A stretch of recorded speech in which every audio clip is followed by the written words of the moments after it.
Bismillahirrahmanirrahim. We are now going to cover the fourth lecture of AAFR. And इस lecture के अंदर again हम IS 12 he continue कर रहे होंगे एंड IS 12 से हम क्या क्या पढ़ रहे होंगे, क्या क्या सीख रहे होंगे इस लेक्चर में. सबसे पहले डेफर्ड टैक्स की एक्सेम्पशन जो मैंने आपको लास्ट लेक्चर में ऑलरेडी करा दी थी, बट उसी के ऊपर थोड़ी सी मजीद बात करेंगे जो initial recognition of assets and liabilities के ऊपर आती है एग्जेम्पशन. ठीक है जी, उसकी बात करेंगे. फिर टैक्स क्रेडिट्स के ऊपर डेफर्ड टैक्स कैसे रिकॉर्ड किया जाता है, जैसे मिनिमम टैक्सेस वगैरह होते हैं, उसकी बात करेंगे. टैक्स लॉसेस के ऊपर डेफर्ड टैक्स कैसे रिकॉर्ड किया जाता है, उसकी बात करेंगे. अगर टैक्स रेट चेंज हो जाए तो क्या होता है, उसकी बात करेंगे. ईयर ओवर ईयर अगर टैक्स रेट चेंज हो जाए हम देखेंगे कि यार ये क्या होता है, ये कैसे होता है. और स्टार्ट करेंगे, थोड़ी सी डिस्कशन करेंगे अगर हमारे पास टाइम हुआ कि जी अगर डिफरेंट टैक्स रेट्स लगते हों एसेट की रिकवरी के ऊपर, ठीक है ना, समझ आएगी आपको जब मैं यहां पहुंचूंगा कि यार इससे मुराद क्या है. ठीक है, सो ये हम 4.5 टॉपिक्स कह लो कि हम ये आज की इस क्लास में कोशिश कर रहे होंगे जी करने की. ठीक है, so let us start with the first one which is, ये मैं एग्जांपल आपको ऑलरेडी करा चुका हूं राइट. लेक्चर नंबर 3 में ये एग्जांपल जो एग्जांपल 10 है which is exemption on initial recognition of deferred tax, कब एप्लीकेबल होती है, कैसे एप्लीकेबल होती है और फिर उसका नतीजा क्या निकलता है, ये एग्जांपल मैं आपको ऑलरेडी करा चुका हूं. करेक्ट. हाउएवर इसी एग्जाम्पल में एक छोटी सी साइंस और भी हो सकती है. अच्छा, वो साइंस क्या हो सकती है, अगर मैं इस एग्जाम्पल को थोड़ा सा मॉडिफाई करूं. सो ये वही एग्जाम्पल है बट उसका एक मॉडिफाइड वर्जन मैं करा रहा हूं आपको. कौन सा वर्जन? Modified version. कैसे बना देखिएगा. लिखा है as per tax rules the tax authorities will accept development cost of ₹100 million and will allow this cost as tax amortization on straight line basis over 5 years. इसको हम काट देते हैं, will allow this cost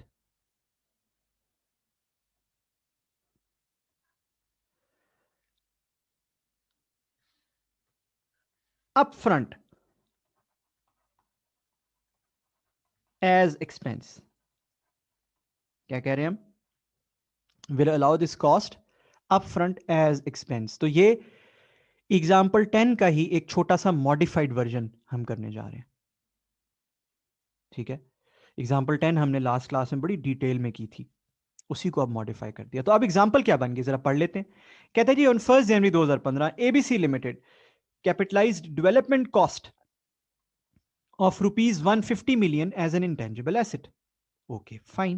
In accounting records, it is being amortized over 10 years on straight line basis. ठीक है, fine. Tax rules के मुताबिक the authorities will accept development cost of only rupees 100 million. सिर्फ 100 million रुपए की development cost वो accept करेंगे. ठीक है, और वो क्या करेंगे, they'll allow this cost up front as an expense. फौरी तौर पे 100 million अलाउ कर देंगे. ठीक है, फौरी तौर पे. Tax rate is 30%. Calculate deferred tax for the years 2015 and 2016.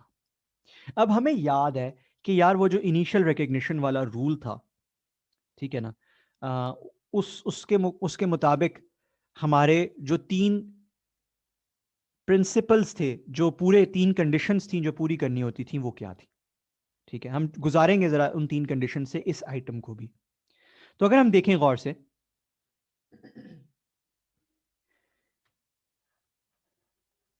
Carrying amount, tax base.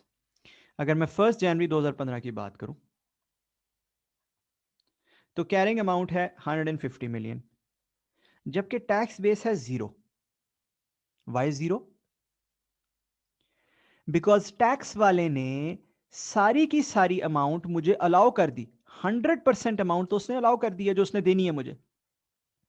100 million देनी है ना उसने, जितनी भी देनी है उसने अलाउ कर दी. अब टैक्स बेस तो 0 है. अच्छा, यहां पे there is a temporary difference then. ठीक है ना, 150 का. सवाल वही पैदा होता है कि क्या इस टेम्परेरी डिफरेंस पे डेफर्ड टैक्स रिकॉर्ड करना है, क्या ये जो असूल हैं, 3 प्रिंसिपल्स हैं, उनको पूरा करता है, जो एग्जेम्पशन के 3 रूल्स हैं. पहला rule number 1, initial recognition of asset या लाइबिलिटी पे वो टेम्परेरी डिफरेंस आता हो. आप अपने नोट से भी देख सकते हो, पिछले लेक्चर के नोट से भी देख सकते हो, जिस मर्जी से देख लो. इनिशियल रिकग्निशन ऑफ एसेट या लाइबिलिटी पे वो टेम्परेरी डिफरेंस आता हो। ये रूल तो पूरा हो रहा है जी, ये कंडीशन तो पूरी हो रही है, यस। दूसरा, transaction is not a business combination, ठीक है ना, transaction is not a business combination, business combination बिल्कुल ऐसा ही है, कोई सब्सिडरी खरीदने की ट्रांजैक्शन नहीं है, ऐसा ही है, रूल 2 इज ऑल्सो मेट, ठीक है जी। नंबर 3 के it is neither recorded in accounting profit nor in tax profit immediately, यानी कि जिस वक्त वो होती है उसी वक्त, immediately से मुराद है उसी वक्त, ना अकाउंटिंग प्रॉफिट में रिकॉर्ड हो रही है ना ही टैक्स प्रॉफिट में रिकॉर्ड हो रही है। ये रूल इस एग्जाम्पल में मीट नहीं होता, एग्जाम्पल 10 में मीट नहीं हो रहा, ये जो मॉडिफाइड एग्जाम्पल है, यहां पर वो टैक्स प्रॉफिट में इमीडिएटली रिकॉर्ड हो रही है, लिहाजा this rule is not met, ठीक है, this condition is not met. When this condition is not met, इसका मतलब है जो एग्जेम्पशन का पूरा क्राइटेरिया है वो फेल हो गया, जो एग्जेम्पशन का पूरा क्राइटेरिया है जिसके मुताबिक एग्जेम्पशन देनी है वो फेल हो गया। लिहाजा इसका नतीजा क्या निकलता है? इसका नतीजा निकलता है कि इस पर डेफर्ड टैक्स रिकॉर्ड किया जाएगा। कैसे रिकॉर्ड किया जाएगा जी? देख लीजिए जी, इस पे रिकॉर्ड किया जाएगा क्या? हाँ जी, एसेट है, उसकी कैरिंग अमाउंट उसकी टैक्स बेस से ज्यादा है, तो ये बना टैक्सेबल टेम्परेरी डिफरेंस, और इस पे क्या बनेगा? Deferred tax liability. 45 की डेफर्ड टैक्स लाइबिलिटी रिकॉर्ड की जाएगी। अच्छा, अब सवाल होगा इसकी एंट्री क्या करनी है भाई, इसका जर्नल क्या पास करना है? तो अगेन अंडरलाइंग ट्रांजैक्शन देखेंगे कि अंडरलाइंग जो ट्रांजैक्शन है वो कहां रिकॉर्ड हुई थी। आपको यही बताया हुआ ना मैंने कि जर्नल क्या पास करना है, ये देखने के लिए देखा जाता है कि जी ट्रांजैक्शन क्या हुई है अभी। सो जल्दी से देख लेते हैं। सबसे पहले अगर हम गौर करें तो एक जर्नल हुआ है जी इंटेंजिबल्स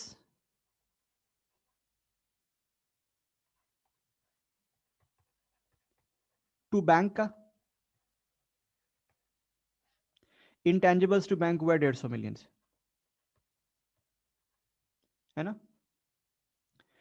दूसरा जर्नल रिकॉर्ड हुआ है, अगर हम गौर करें, इंतहाई गौर करें, तो जर्नल रिकॉर्ड हुआ है करंट टैक्स पेबल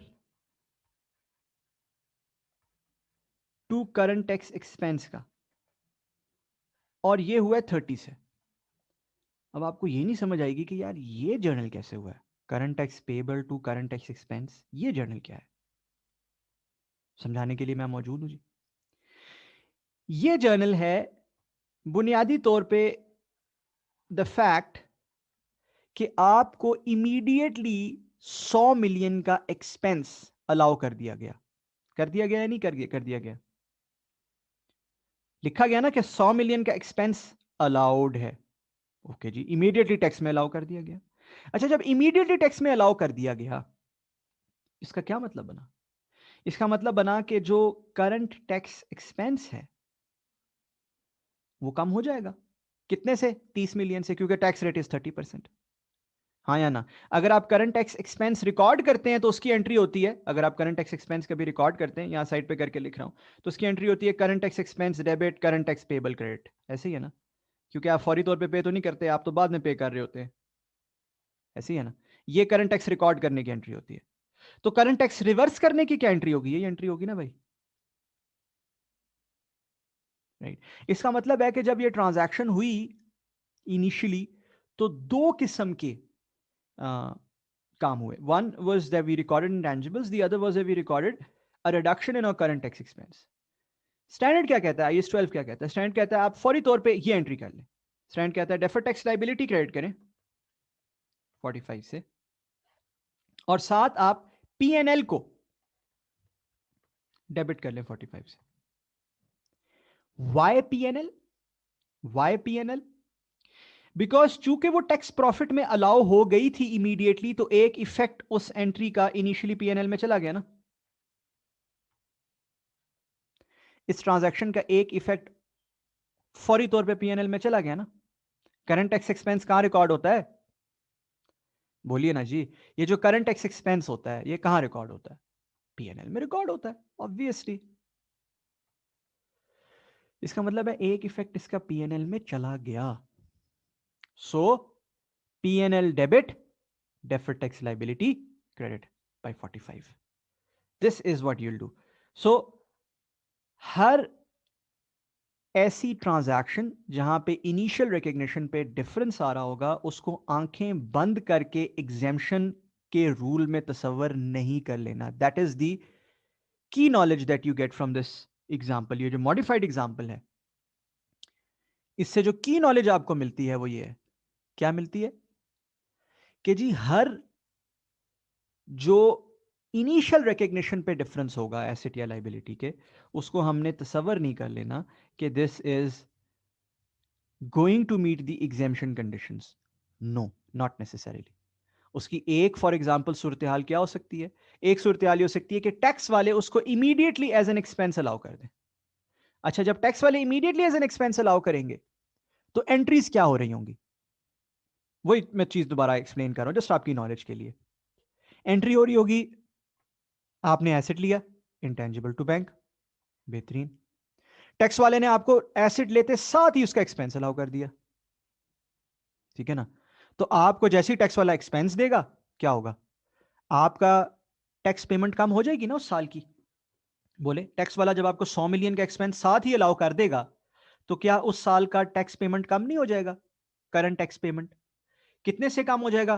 कम हो जाएगा बाय 100 मिलियन का एक्सपेंस जो टैक्स वाले ने अलाउ किया into 30% is equal to 30 million.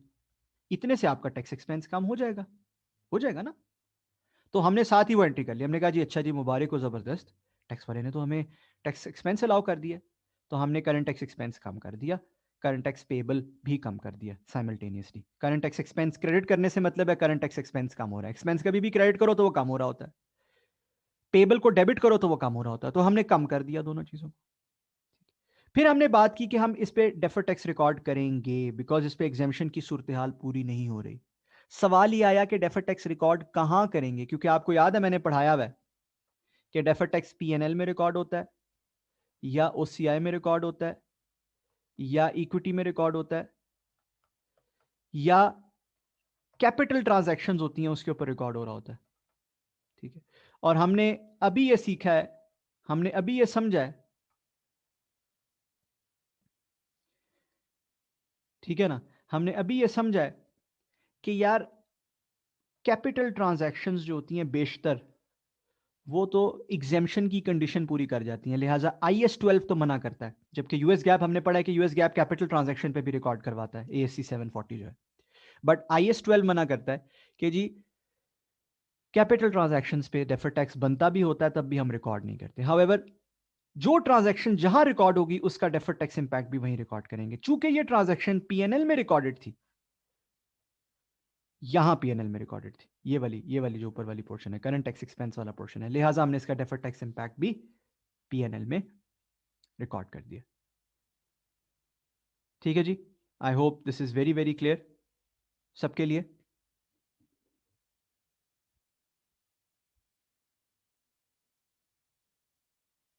सो एक कॉमन क्वेश्चन जो है ना स्टूडेंट्स का, जिसको हम एड्रेस कर लेते हैं, it's one of the common questions जो इस जब भी एंट्री होती है उस पर अराइज होता है, ठीक। वो क्वेश्चन क्या है? वो क्वेश्चन ये है कि यार ये जो सेकेंड एंट्री हमने की है, ये वाली, इसकी बात हो रही है। सेकेंड एंट्री जो हमने की है, current tax payable to current tax expense, क्या ये एंट्री ईयर एंड पर नहीं होगी? ठीक है, जब हम फॉर एग्जांपल ईयर एंड पर सारी टैक्स की कैलकुलेशंस कर रहे होते हैं, क्या उस टाइम पर नहीं होगी? जनरली तो हम टैक्स की एक ही दफ़ा पूरी कैलकुलेशन करते हैं और उसी वक्त वो एंट्री करते हैं, ठीक। गौर से मेरी बात सुन लीजिएगा, it's a very important point, it's a very common question. याद रखिए, ये जो तीसरा असूल है ना, डेफर्ड टैक्स की एग्जेम्पशन का, जो बाय द वे IAS 12 में लिखा हुआ है, ठीक है, IAS 12 का अगर आप पैरा 22 पढ़ोगे तो वहां लिखा हुआ है, ठीक। तीसरे असूल में एक बड़ी इंपॉर्टेंट बात लिखी हुई है, वो ये है कि आप ये ट्रांजैक्शन इमीडिएटली, क्या मतलब, इमीडिएटली कहीं रिकॉर्ड नहीं करते हो। इमीडिएटली से मुराद फौरी तौर पर उसी वक्त कहीं रिकॉर्ड नहीं होती, ना ही टैक्स प्रॉफिट में ना ही अकाउंटिंग प्रॉफिट में। दो दो चीजों का जिक्र है, ना अकाउंटिंग प्रॉफिट ना टैक्स प्रॉफिट। अब यहां पर ये जो ट्रांजैक्शन है ये इमीडिएटली उसी दिन 1 जनवरी 2015 को ही टैक्स वाले ने हमें अलाउ कर दिए, टैक्स अथॉरिटी ने हमें अलाउ कर दिया। क्या ऐसा ही है? Tax authority has allowed the expense. अगर मैं फौरी तौर पे उसी दिन, ठीक है, क्योंकि आप लोगों के जहन में होता है कि यार जो फाइनेंशियल स्टेटमेंट्स बनती हैं वो ईयरली बनती हैं, ठीक है, हकीकतन ऐसा नहीं होता। हकीकतन फाइनेंशियल स्टेटमेंट्स जो बड़ी कंपनीज हैं वो मंथली बेसिस पे बनाती हैं, मंथली तमाम एंट्रीज करती हैं, ठीक है, मंथली बेसिस पे बनाती हैं, करेक्ट। अब चूंकि टैक्स अथॉरिटी ने अभी एक्सपेंस अलाउ कर दिया है, तो अगर मैं करंट टैक्स की एंट्री करने जाऊं तो फौरी तौर पे 1 जनवरी को मेरा करंट टैक्स एक्सपेंस जो है वो 30 मिलियन से कम हो गया। हो गया नहीं हो गया? फौरी तौर पे हो गया। अच्छा, इसके बरक्स एक और चीज देखिएगा, टैक्स अथॉरिटीज अगर फौरी अलाउ ना करें तो कोई एमोटाइजेशन तो देती है ना जी, कम से कम, राइट। टैक्स अथॉरिटी अगर फौरी तौर पे अलाउ ना करे तो टैक्स अथॉरिटी कम से कम एमोटाइजेशन तो अलाउ करेगी, करेगी ना। हाउएवर वो एमोटाइजेशन फौरी तौर पे अलाउ नहीं होगी, वो एमोटाइजेशन होती है टाइम अपॉर्चनिंग बेसिस पे। वो एमोटाइजेशन अलाउ होगी मंथ दर मंथ, ओवर द पीरियड। और अगर आप उसकी एंट्री करना चाहेंगे पूरी अमाउंट की तो वो ईयर एंड के ऊपर आप कर सकेंगे। जो भी साल की एमोटाइजेशन है, से 20 मिलियन की एमोटाइजेशन है, उसका जो भी टैक्स इफेक्ट होगा इनटू 30% यानी कि 6 मिलियन, तो वो करंट टैक्स एक्सपेंस को साल के एंड पे 6 मिलियन से कम करेगी। बात समझ आ रही है? ईयर एंड पे। जबकि जो ये एंट्री है, चूंकि टैक्स अथॉरिटी ने फौरी तौर पे एक्सपेंस अलाउ कर दिया, तो ये 1 जनवरी पर ही टैक्स एक्सपेंस को कम कर रही है। बात समझ आई? अब मैंने आपको ये एंट्री 1 जनवरी 2015 को ही क्यों करवाई है? मैंने आपको इसलिए करवाई है ताकि आपको रीजन समझ आ सके कि जो IAS 12 में तीसरी कंडीशन लिखी हुई है उसकी वजह क्या है। उसकी वजह यह है कि अगर आपको इमीडिएटली एक्सपेंस अलाउ हो जाता है बाय द टैक्स अथॉरिटीज, तो इमीडिएटली आपके PNL में एक एंट्री आ जाती है। और चूंकि एक एंट्री PNL में आ गई है, अब अंडरलाइंग रीजन, याद है ना अंडरलाइंग रीजन, अब अंडरलाइंग रीजन जो है वो PNL में रिकॉर्ड हो गया है, तो अब आप इसको PNL में रिकॉर्ड कर सकते हो। दैट इज द रीजन जिसकी वजह से मैंने आपको सेकंड एंट्री करंट टैक्स की साथ ही करवा दी है। अदरवाइज बच्चे अक्सर पूछते हैं यार ये करंट टैक्स हम ईयर एंड पे नहीं करेंगे। मैं कहता हूँ हाँ बिल्कुल ठीक है, ईयर एंड पे कर लो या मंथ एंड पे कर लो। जो बड़ी कंपनीज होती हैं वो मंथली फाइनेंशियल बनाती है तो मंथ एंड पे करेंगी, जाहिर है 1 जनवरी को नहीं करेंगी। बट मैं आपको 1 जनवरी पे इसकी एंट्री करके दिखा रहा हूँ साथ, ताकि आपको समझ आ जाए कि अच्छा ये रीजन है, इस वजह से IAS 12 ने कहा है कि यार जब ये कंडीशन पूरी होती होगी तो एग्जेम्पशन नहीं अवेल करनी, तो आपने डेफर्ड टैक्स रिकॉर्ड करना है, डेफर्ड टैक्स से नहीं रुकना। ठीक है, I hope this is very clear in your brains. I hope आपको समझ आ गया कि हर इनिशियल रिकग्निशन के ऊपर जो डिफरेंस आता है उसके ऊपर एग्जेम्पशन नहीं लगा देनी, तीनों कंडीशंस को गौर से देखना है। चलिए जी अब आगे बढ़ते हैं, नेक्स्ट कॉन्सेप्ट की जाने बढ़ते हैं। नेक्स्ट कॉन्सेप्ट जो हमने देखना है वो है deferred tax on tax credits. अच्छा, पहले तो हम समझते हैं कि यार ये टैक्स क्रेडिट्स होती क्या भला है। ठीक है, नॉट अ बिग डील, कोई मुश्किल चीज एज सच नहीं है। कहता है ABC limited is taxed at the higher of 30% of taxable income और 1% ऑफ रेवेन्यू। ABC लिमिटेड किस पे टैक्स हो रहा है? दो चीजों के हायर पे। या तो 30% ऑफ टैक्सेबल इनकम उस पर लगेगा या 1% ऑफ रेवेन्यू लगेगा। बाय द वे पाकिस्तान में यह कानून राइज है ऑलरेडी, पाकिस्तान में तो इससे भी ज्यादा शदीद कानून राइज है, ठीक है ना। उसमें तो यह है कि से जो भी टैक्स रेट चल रहा है, से हम 30% कह देते हैं, 28% बल्कि कह देते हैं, 28% ऑफ टैक्सेबल इनकम या 1% of revenue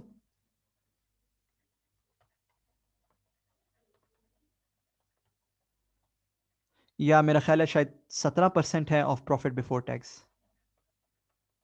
if I recall well. ठीक, ये तीनों देखे जाते हैं और तीनों में से जो सबसे ज्यादा होता है वो आपने देना होता है। ठीक है, तीनों देखे जाते हैं। ठीक है, और इन तीनों में जो हाईएस्ट होता है वो आपने देना होता है। ठीक है, सो पाकिस्तान में तो इस किस्म का रूल नाफिज है।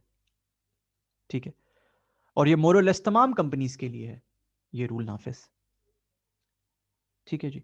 सो आपकी जो एग्जांपल 7 है आपके नोट्स में, अगर आप अपने नोट्स देखोगे तो ये आपको नजर आ रही होगी जी, पेज नंबर 7 के ऊपर आपके नोट्स में।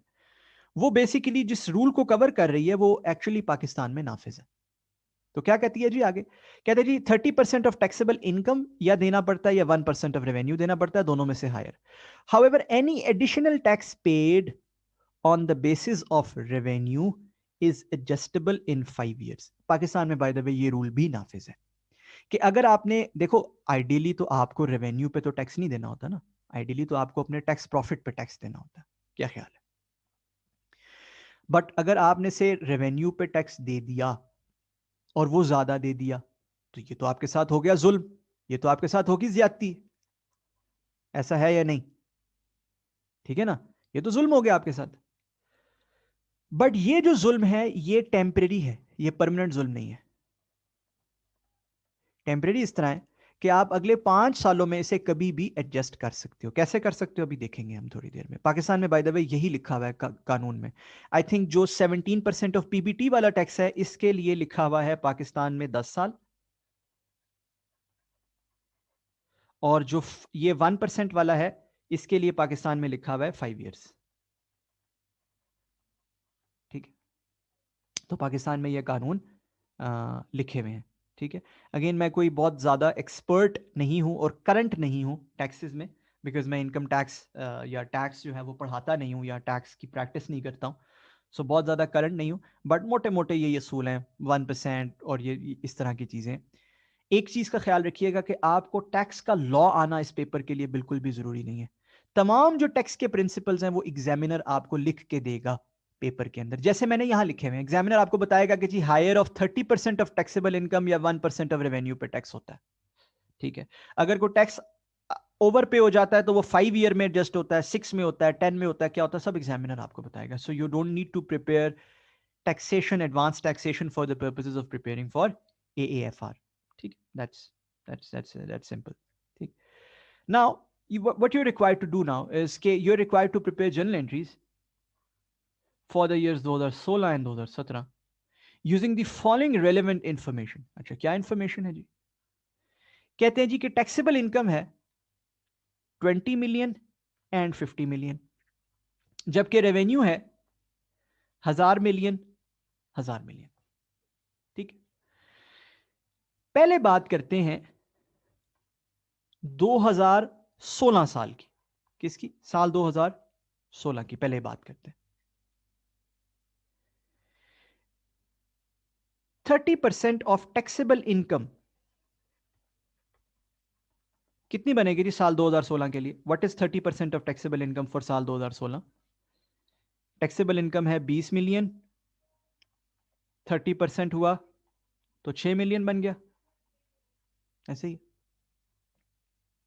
And what about 1% of revenue? 1% of revenue वो बना जी 1000 मिलियन का 1% इज इक्वल टू 10 मिलियन। अच्छा जी, ओके, फाइन। तो टैक्स वाला फिर हमसे कौन सा मांगेगा? हमें कौन सा देने को कहेगा? Higher of the two. वो कहेगा भाई ये दो, higher of the two 10 million दो। तो हम तो कहेंगे भाई ये तो गलत है, ये तो जुल्म है, ये तो ज्यादती है। ज्यादती कैसे है? ज्यादती ऐसे है कि भाई टैक्स तो लगता है ऑन टैक्स प्रॉफिट्स, टैक्स का तो बुनियादी असूल है, टैक्सेबल इनकम पे टैक्स, प्रॉफिट्स पे टैक्स लगेगा। आप हमसे रेवेन्यू पे कैसे टैक्स मांग सकते हैं? तो वो आपसे कहेगा कि यार आप टेंशन ना लें, ये आरजी है, this is not permanent, this is temporary. आप आज हमें ज्यादा टैक्स दे दें, हम फ्यूचर में आपको इसकी एडजस्टमेंट दे देंगे। 5 साल आपके पास है, आपको एडजस्टमेंट मिल जाएगी। हम कहते हैं जी ठीक है, लॉ में लिखा हुआ है, हम दे देते हैं। सो हम क्या करेंगे, हम पे करेंगे कितना जी, बताएं जी, फिर हम कितना इस साल, कितना एक्सपेंस, कितना अमाउंट पे करेंगे? पेमेंट टू एफबीआर कितनी होगी इस साल? पेमेंट टू एफबीआर होगी 10 मिलियन। और हमारे पास कितना टैक्स क्रेडिट है जो हम फ्यूचर में यूज कर सकते हैं? Tax credit that can be used in future,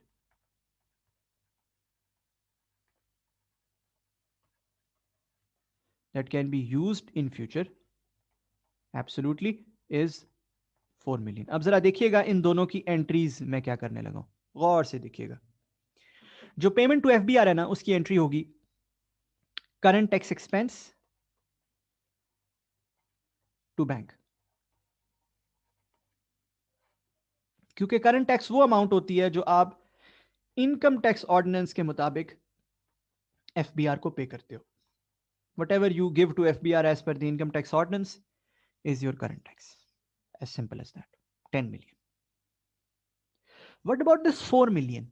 इस 4 मिलियन की क्या एंट्री की जाए? बिकॉज ये हमारे साथ एक आर्जी जुल्म हुआ है जो हम फ्यूचर में वापस लेंगे टैक्स वाले से। तो ये तो फ्यूचर में हमें इनफ्लो देगा इकोनॉमिक बेनिफिट्स की, हाँ या ना? बोले ये क्या रिप्रेजेंट करता है? अगर आपके साथ कोई आर्जी जुल्म हुआ हो, बुनियादी डेफिनेशन याद है ना डेफर्ड टैक्स की, अगर कोई आर्जी जुल्म हो जाए, आर्जी ज्यादती हो जाए, टेम्परेरी जुल्म हो जाए, जो फ्यूचर में वापस आना हो, तो that represents a deferred tax asset. Absolutely. Now this 4 million, इस 4 को 30% से मल्टीप्लाई नहीं करना, ये वैसे ही टैक्स है, ये इटसेल्फ 30% अमाउंट है, ठीक है, इटसेल्फ टैक्स की अमाउंट है। 4 million is a deferred tax asset. अच्छा, अब ये क्रेडिट कहां होगा? कौन बताएगा मुझे कहां क्रेडिट होगा ये? क्या पीएनएल में होगा, ओसीआई में होगा, या इक्विटी में होगा? तीन ही जगह है ना जहां आप क्रेडिट कर सकते हो। ये क्रेडिट होगा जी पीएनएल में। अच्छा, क्यों पीएनएल में क्रेडिट होगा? बड़ी आसान बात है, क्यों पीएनएल में क्रेडिट होगा? इसलिए कि इसकी जो अंडरलाइंग ट्रांजैक्शन है, जिसकी वजह से ये जनरेट हुआ है, जिस जुल्म की वजह से ये जनरेट हुआ है, जिस ज्यादती की वजह से ये जनरेट हुआ है, वो ट्रांजैक्शन कहां रिकॉर्ड हुई है? पीएनएल में। ऐसे ही है ना, करंट टैक्स एक्सपेंस है ना, कहां रिकॉर्ड हुआ है? पीएनएल में। अच्छा, मजे की बात, अगर आप देखोगे इस साल का टैक्स एक्सपेंस जी, हाँ जी, बता सकते हैं मुझे इस साल का टैक्स एक्सपेंस कितना नजर आ रहा होगा पीएनएल में? What will be the tax expense for this year in the P&L? It will be 10 million का expense minus 4 million की income, deferred tax income. It will be 6 million. It will be 6 million, क्योंकि tax expense क्या होता है? Current tax expense और deferred tax expense का net होता है, हाँ या ना? Tax expense क्या होता है? Current tax expense और deferred tax expense का net होता है ना? अगर मैं यहां लिख दूं आप लोगों के लिए, current tax expense plus deferred tax expense दोनों। अच्छा, करंट टैक्स एक्सपेंस तो भाई 10 मिलियन पॉजिटिव था, डेफर्ड टैक्स 4 मिलियन नेगेटिव, क्योंकि इट इज इनकम, तो ये बनता है 6 मिलियन का टैक्स एक्सपेंस। तो इस साल का टैक्स एक्सपेंस बनेगा 6 million. I hope 2016 is very clear for you in your brains. With this in our minds, अब हम चलते हैं 2017 पे। और मैं आपसे पहले भी अर्ज कर चुका, बहुत दफा अर्ज कर चुका पहले 3 लेक्चर्स के दौरान, कि मेरे जितने भी मैं क्लास में आपको कॉन्सेप्ट्स पढ़ाता हूं, वो हर कॉन्सेप्ट किसी ना किसी एग्जाम क्वेश्चन या एग्जाम्पल के थ्रू पढ़ाया जाता है, ठीक है जी, हर कॉन्सेप्ट।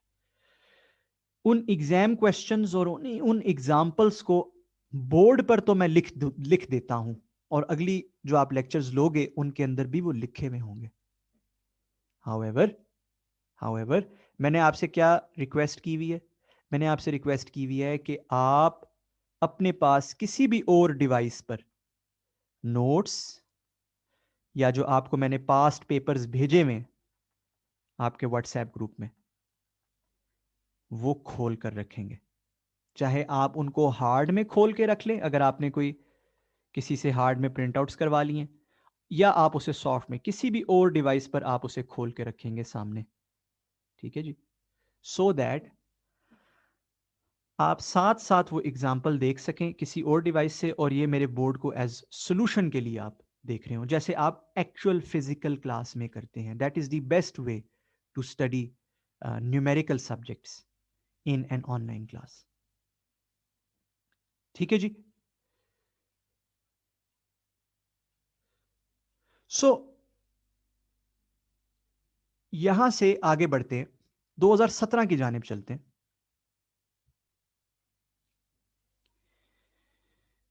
ऑलराइट, सो अब हम बढ़ते हैं 2017 की जानिब, साल 2017 की जानिब। साल 2017 में क्या है जी?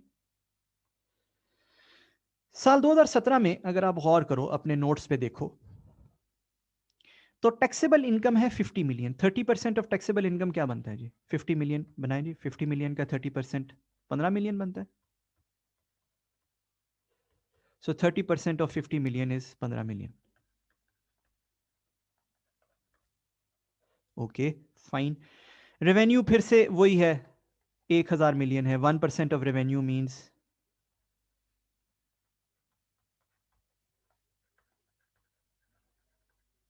10 million. Now what is the higher of the two? What is the higher of the two? Higher is 15 million, so you are suppose to pay 15 million, but आप 15 मिलियन पे नहीं करोगे। एक्चुअली पता है, आप टैक्स वाले से कहोगे कि यार मेरा बनता है, ठीक है ना, मेरा जो पेमेंट बनती है वो बनती है 15 की। हाउएवर मेरा एक टैक्स क्रेडिट है आउटस्टैंडिंग 4 का, वो मैं डिडक्ट करूंगा, और मैं आपको पे करूंगा 11। मैं कितना पे करूंगा? 11। टैक्स वाला कहेगा अच्छा, 1 मिनट रुके, मैं आपको चेक करके बताता हूं कि क्या आप 11 दे सकते हैं या नहीं दे सकते। वो पता क्या चेक करेगा टैक्स वाला? टैक्स वाला चेक करेगा कि ये जो 11 मिलियन है, क्या ये इनकी मिनिमम अमाउंट से ज्यादा है? जो मिनिमम अमाउंट ऑफ टैक्स इन्होंने पे करनी है, क्या उससे ज्यादा है? Minimum amount.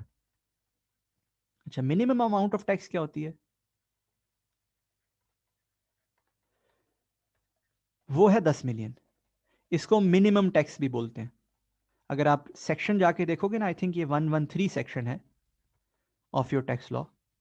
अगर आप जाके देखोगे कि 1% ऑफ रेवेन्यू या 1.5% ऑफ रेवेन्यू, जो भी डिफरेंट रेट्स हैं, उसका जो सेक्शन है उसका नाम क्या है, तो आप देखोगे मिनिमम टैक्स उसका सेक्शन का नाम है। वो देखेगा क्या ये 10 मिलियन से ज्यादा या उसके बराबर है, कम से कम 11 मिलियन।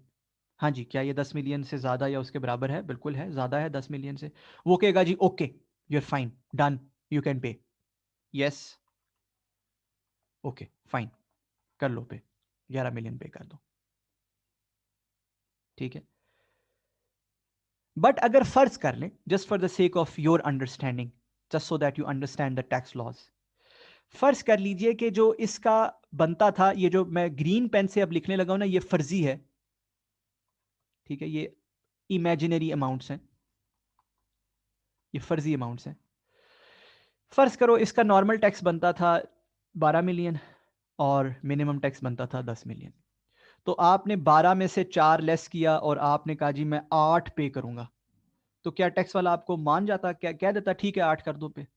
बोले नहीं। वो क्या कहता, कम से कम कितने पे करो? क्या कहता? 10 पे करो। वो क्या कहता, कम से कम कितने पे करो? 10 पे करो। बात समझ रहे हैं? अच्छा, जब 10 पे करो तो इसका मतलब है वो हमें टैक्स क्रेडिट कितना अलाउ कर रहा था? 2 का। तो हम तो उससे कहते हैं यार ये तो ज्यादती है, हमारा तो 4 का टैक्स क्रेडिट पड़ा हुआ है, आपने हमें सिर्फ 2 मिलियन का अलाउ किया।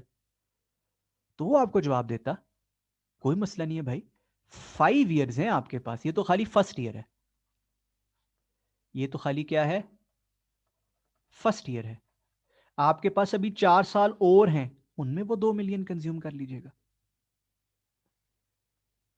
कोई बात समझ आ रही है नहीं?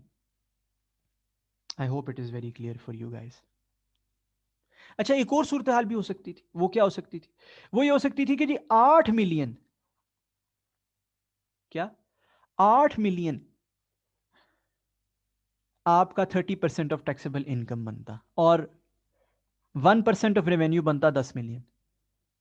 अब क्या होता टैक्स वाला? क्या टैक्स वाला आपको 8 में से 4 माइनस करके 4 पे करने देता?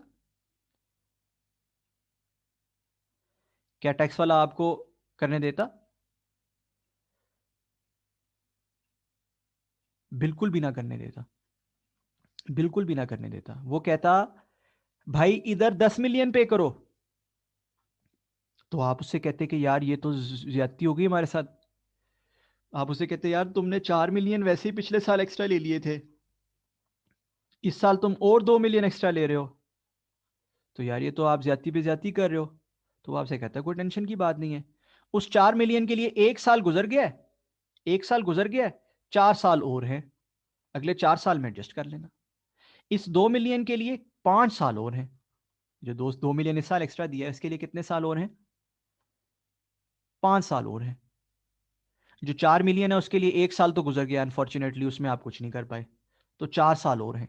तो बड़े साल हैं जी तुम्हारे पास, इन सालों में कभी एडजस्ट कर लेना। बात समझ आ रही है कि हमारे और टैक्स वाले के दरमियान मुकालमात क्या हो सकते हैं, क्या डिस्कशंस हो सकती हैं। एक सिचुएशन वो हो सकती है जो आपके आपके सोल्यूशन में है या आपके क्वेश्चन में है। बाकी और भी सिचुएशंस हो सकती हैं, कुछ सिचुएशंस ऐसे हो सकती हैं कि टैक्स क्रेडिट जो है वो आप पार्शियली एडजस्ट कर पाओ, या टैक्स क्रेडिट आप एडजस्ट कर ही ना पाओ बल्कि और टैक्स क्रेडिट आपको चढ़ जाए आपके ऊपर, ऐसी सिचुएशंस भी हो सकती है। ठीक, बहरहाल हम वापस आते हैं अपने सवाल की सिचुएशन पे, वापस आते हैं किस पे? सवाल की सिचुएशन पे, और देखते हैं कि जी इस सूरत में सवाल में क्या होगा, क्या किया जाएगा। ठीक, फिर बहुत से कॉमन क्वेश्चंस होते हैं स्टूडेंट्स के इससे रिलेटेड, वो मैं सारे बारी बारी इंशाल्लाह ताला आपके सामने एक्सप्लेन करूंगा कि जी ये कॉमन क्वेश्चंस होते हैं, और फिर मैं उनके जवाब आपको बताऊंगा, जो हो सकता है कि आपके सवाल भी हों। 15 में से 4 माइनस करके हमने उनको 11 पे कर दिया, तो इस साल हमारा करंट टैक्स एक्सपेंस क्या बना? कौन बताएगा जी? What is our current tax expense? Our current tax expense is 11 million, is 11 million. ठीक है ना जी? हम बात कर रहे हैं, याद रखिएगा, अब हम वापस ब्लैक मार्कर पे आ गए हैं, इसका मतलब है हमने ग्रीन छोड़ दिया, हमने इमेजिनरी जो हमने बातें की थी वो छोड़ दी, हम वापस अपने सवाल पे आ गए। तो current tax expense to bank is 11 million. अच्छा जी, फिर हमारा जो डेफर्ड टैक्स एसेट हमने पिछले साल क्रिएट किया था, वो डेफर्ड टैक्स एसेट रिवर्स हो जाएगा इस साल। क्यों रिवर्स हो जाएगा? कि वो हमने क्रिएट इस चक्कर में किया था कि जी ये हमारे साथ हुई है ज्यादती, हाउएवर ये ज्यादती कल को वापस हो जाएगी, बैलेंस हो जाएगी। ठीक है, कल को इकोनॉमिक बेनिफिट्स हमें मिलेंगे, कल को हमारा टैक्स पे आउट कम हो जाएगा। इसीलिए हमने डेफर्ड टैक्स एसेट रिकॉग्नाइज किया था ना, बोले इसीलिए डेफर्ड टैक्स एसेट रिकॉर्ड किया जाता है कि फ्यूचर में करंट टैक्स कम हो जाएगा। यही बुनियादी तारीफ है, उर्दू जबान में डेफिनेशन है डेफर्ड टैक्स एसेट की, जो आपको सिखाई हुई है मैंने। वो हो गया है, अगर आप और करें तो वो हो गया है, हाँ या ना? है ना? वो हो गया है। सो हम क्या करेंगे, डेफर्ड टैक्स एसेट को रिवर्स कर देंगे, वो हमें रियलाइज हो गया, और पीएनएल में रिवर्स कर देंगे। आपको पता है डेफर्ड टैक्स एसेट जो है वो क्रिएट होता है और फिर वो रिवर्स भी हो जाता है। पीएनएल में उसको रिवर्स कर देंगे। पीएनएल में क्यों रिवर्स करेंगे? क्योंकि जिस ट्रांजैक्शन में वो रिवर्स हुआ है वो ट्रांजैक्शन कहां रिकॉर्ड हुई है? करंट टैक्स एक्सपेंस जो रिड्यूस हुआ है वो कहां रिड्यूस हुआ है? पीएनएल में। सो अंडरलाइंग ट्रांजैक्शन, अंडरलाइंग रीजन का कॉन्सेप्ट यहां अप्लाई होगा और ये काम हो जाएगा। अब मैं आपसे फिर से पूछता हूं, मुझे बताइए कि what is the tax expense for this year? What is the tax expense for this year? It is current tax expense plus deferred tax expense. Current tax expense is 11 million, deferred tax expense is 4 million for this year. तो इस साल का tax expense बनेगा 15 million.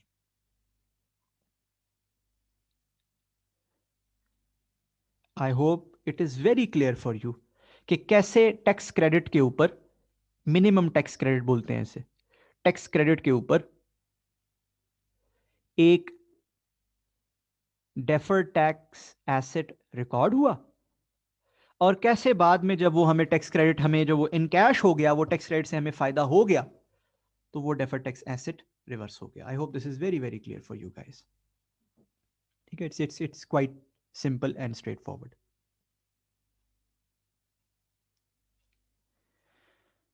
अब हम आते हैं, कुछ कॉमन बच्चों के सवालात होते हैं जी डेफर्ड, ये जो मिनिमम टैक्स है इसके ऊपर टैक्स क्रेडिट्स से रिलेटेड।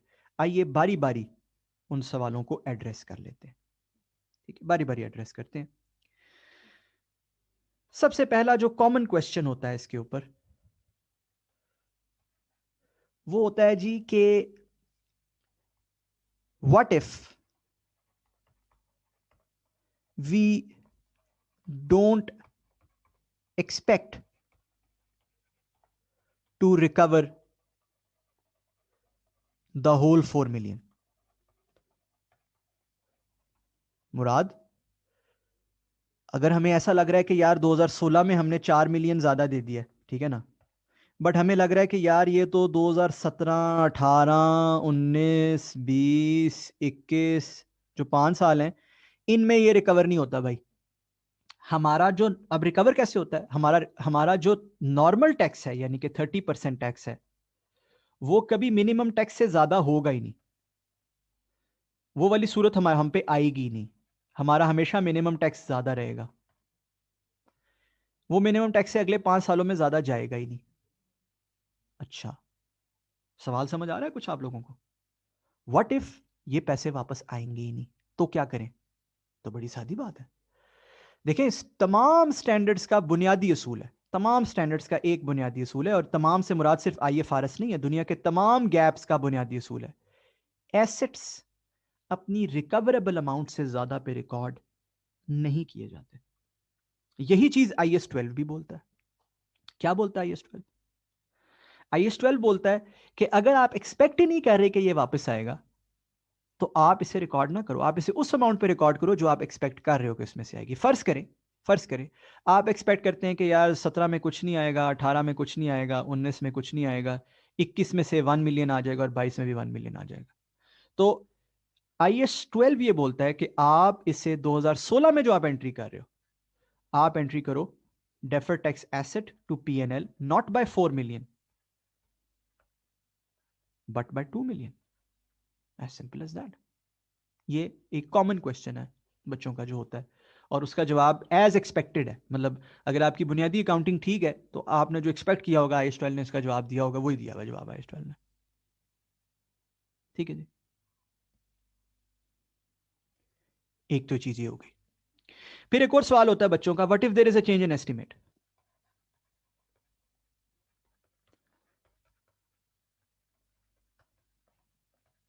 चेंज इन एस्टिमेट से मुराद कि यार मैं एक साल में एक्सपेक्ट कर रहा था, मैंने 2016 में क्या एक्सपेक्ट किया, मैंने 2016 में एक्सपेक्ट किया मुझे पूरे 4 मिलियन मिलेंगे, मैंने डेफर्ड टैक्स एसेट रिकॉर्ड कर लिया, deferred tax asset to P&L। ठीक है जी। अच्छा, मैं 2017 में आया, फर्ज कर लीजिए, एंड 2017 में मेरा मिनिमम टैक्स ज्यादा था, minimum tax was higher than normal tax. तो 2017 में कुछ भी एडजस्ट नहीं हो सका। मैंने आपको कराई है ना इमेजिनरी जो सिचुएशंस कराई हैं ग्रीन वाले बॉल पेन से, उसमें था ना ऐसा, मिनिमम टैक्स वाज, कुछ भी एडजस्ट नहीं हो सका। अच्छा, जब 2017 में आपने देखा कि यार कुछ भी एडजस्ट नहीं हुआ, और आपने देखा यार पिछले साल तो मैंने एंट्री की हुई है DTA टू P&L 4 की, अब आपको तशवीश हो गई। आपने कहा यार मैं इवेलुएट करता हूँ 18, 19, 20, 21, इसमें ये एडजस्ट होगा या नहीं। आपने एक एस्टिमेट बनाया, आपको नजर आया नहीं यार 18 में कुछ एडजस्ट नहीं होगा, 19 में कुछ एडजस्ट नहीं होगा, 20 में शायद 1 मिलियन हो जाए, और 21 में भी कुछ एडजस्ट नहीं होगा, ऐसे कर लेते हैं चले। तो आपने ये कहा कि यार ये तो गलत हो गया काम। जो हमने 2016 में डीटीए समझा था कि एडजस्ट हो जाएगा 4 मिलियन का, 2017 में अब हम समझ रहे हैं कि ये इस 4 में से सिर्फ 1 मिलियन एडजस्ट हो पाएगा, बाकी एडजस्ट नहीं होगा। तो आप 2017 में क्या करेंगे? ये बच्चों का सवाल होता है। सवाल समझ आया? जवाब इसका अगेन बड़ा सादा है, बहुत सिंपल है। याद रखिए आप 2017 के अंदर इस डेफर टैक्स एसेट को कम कर देंगे, P&L to defer tax asset by 3, यानी कि आप सिर्फ 1 का डेफर टैक्स एसेट छोड़ देंगे। आपने 4 का रिकॉर्ड किया था ना, आप 3 से इसे रिवर्स कर देंगे। और रिवर्स कब करेंगे? 2017 में, because this is a change in estimate. Change in estimate की सबको हमको पता है, अकाउंटिंग जो है वो प्रोस्पेक्टिव होती है। क्यों होती है? जब आईएस 8 पढ़ेंगे तब समझेंगे इंशाल्लाह कि इसकी कॉमन सेंस क्या है, क्यों ऐसा बताया गया है। ना सिर्फ आईएफआरएस में, दुनिया के तमाम गैप्स में, बड़े गैप्स में ऐसा बताया गया है। क्यों बताया गया? बट ये है कि it will be dealt with in 2017। ठीक है ना? I hope this is clear as well. ठीक। फिर बच्चों का एक और कॉमन सवाल होता है, why are deferred tax balances, या for that matter tax balances, not discounted?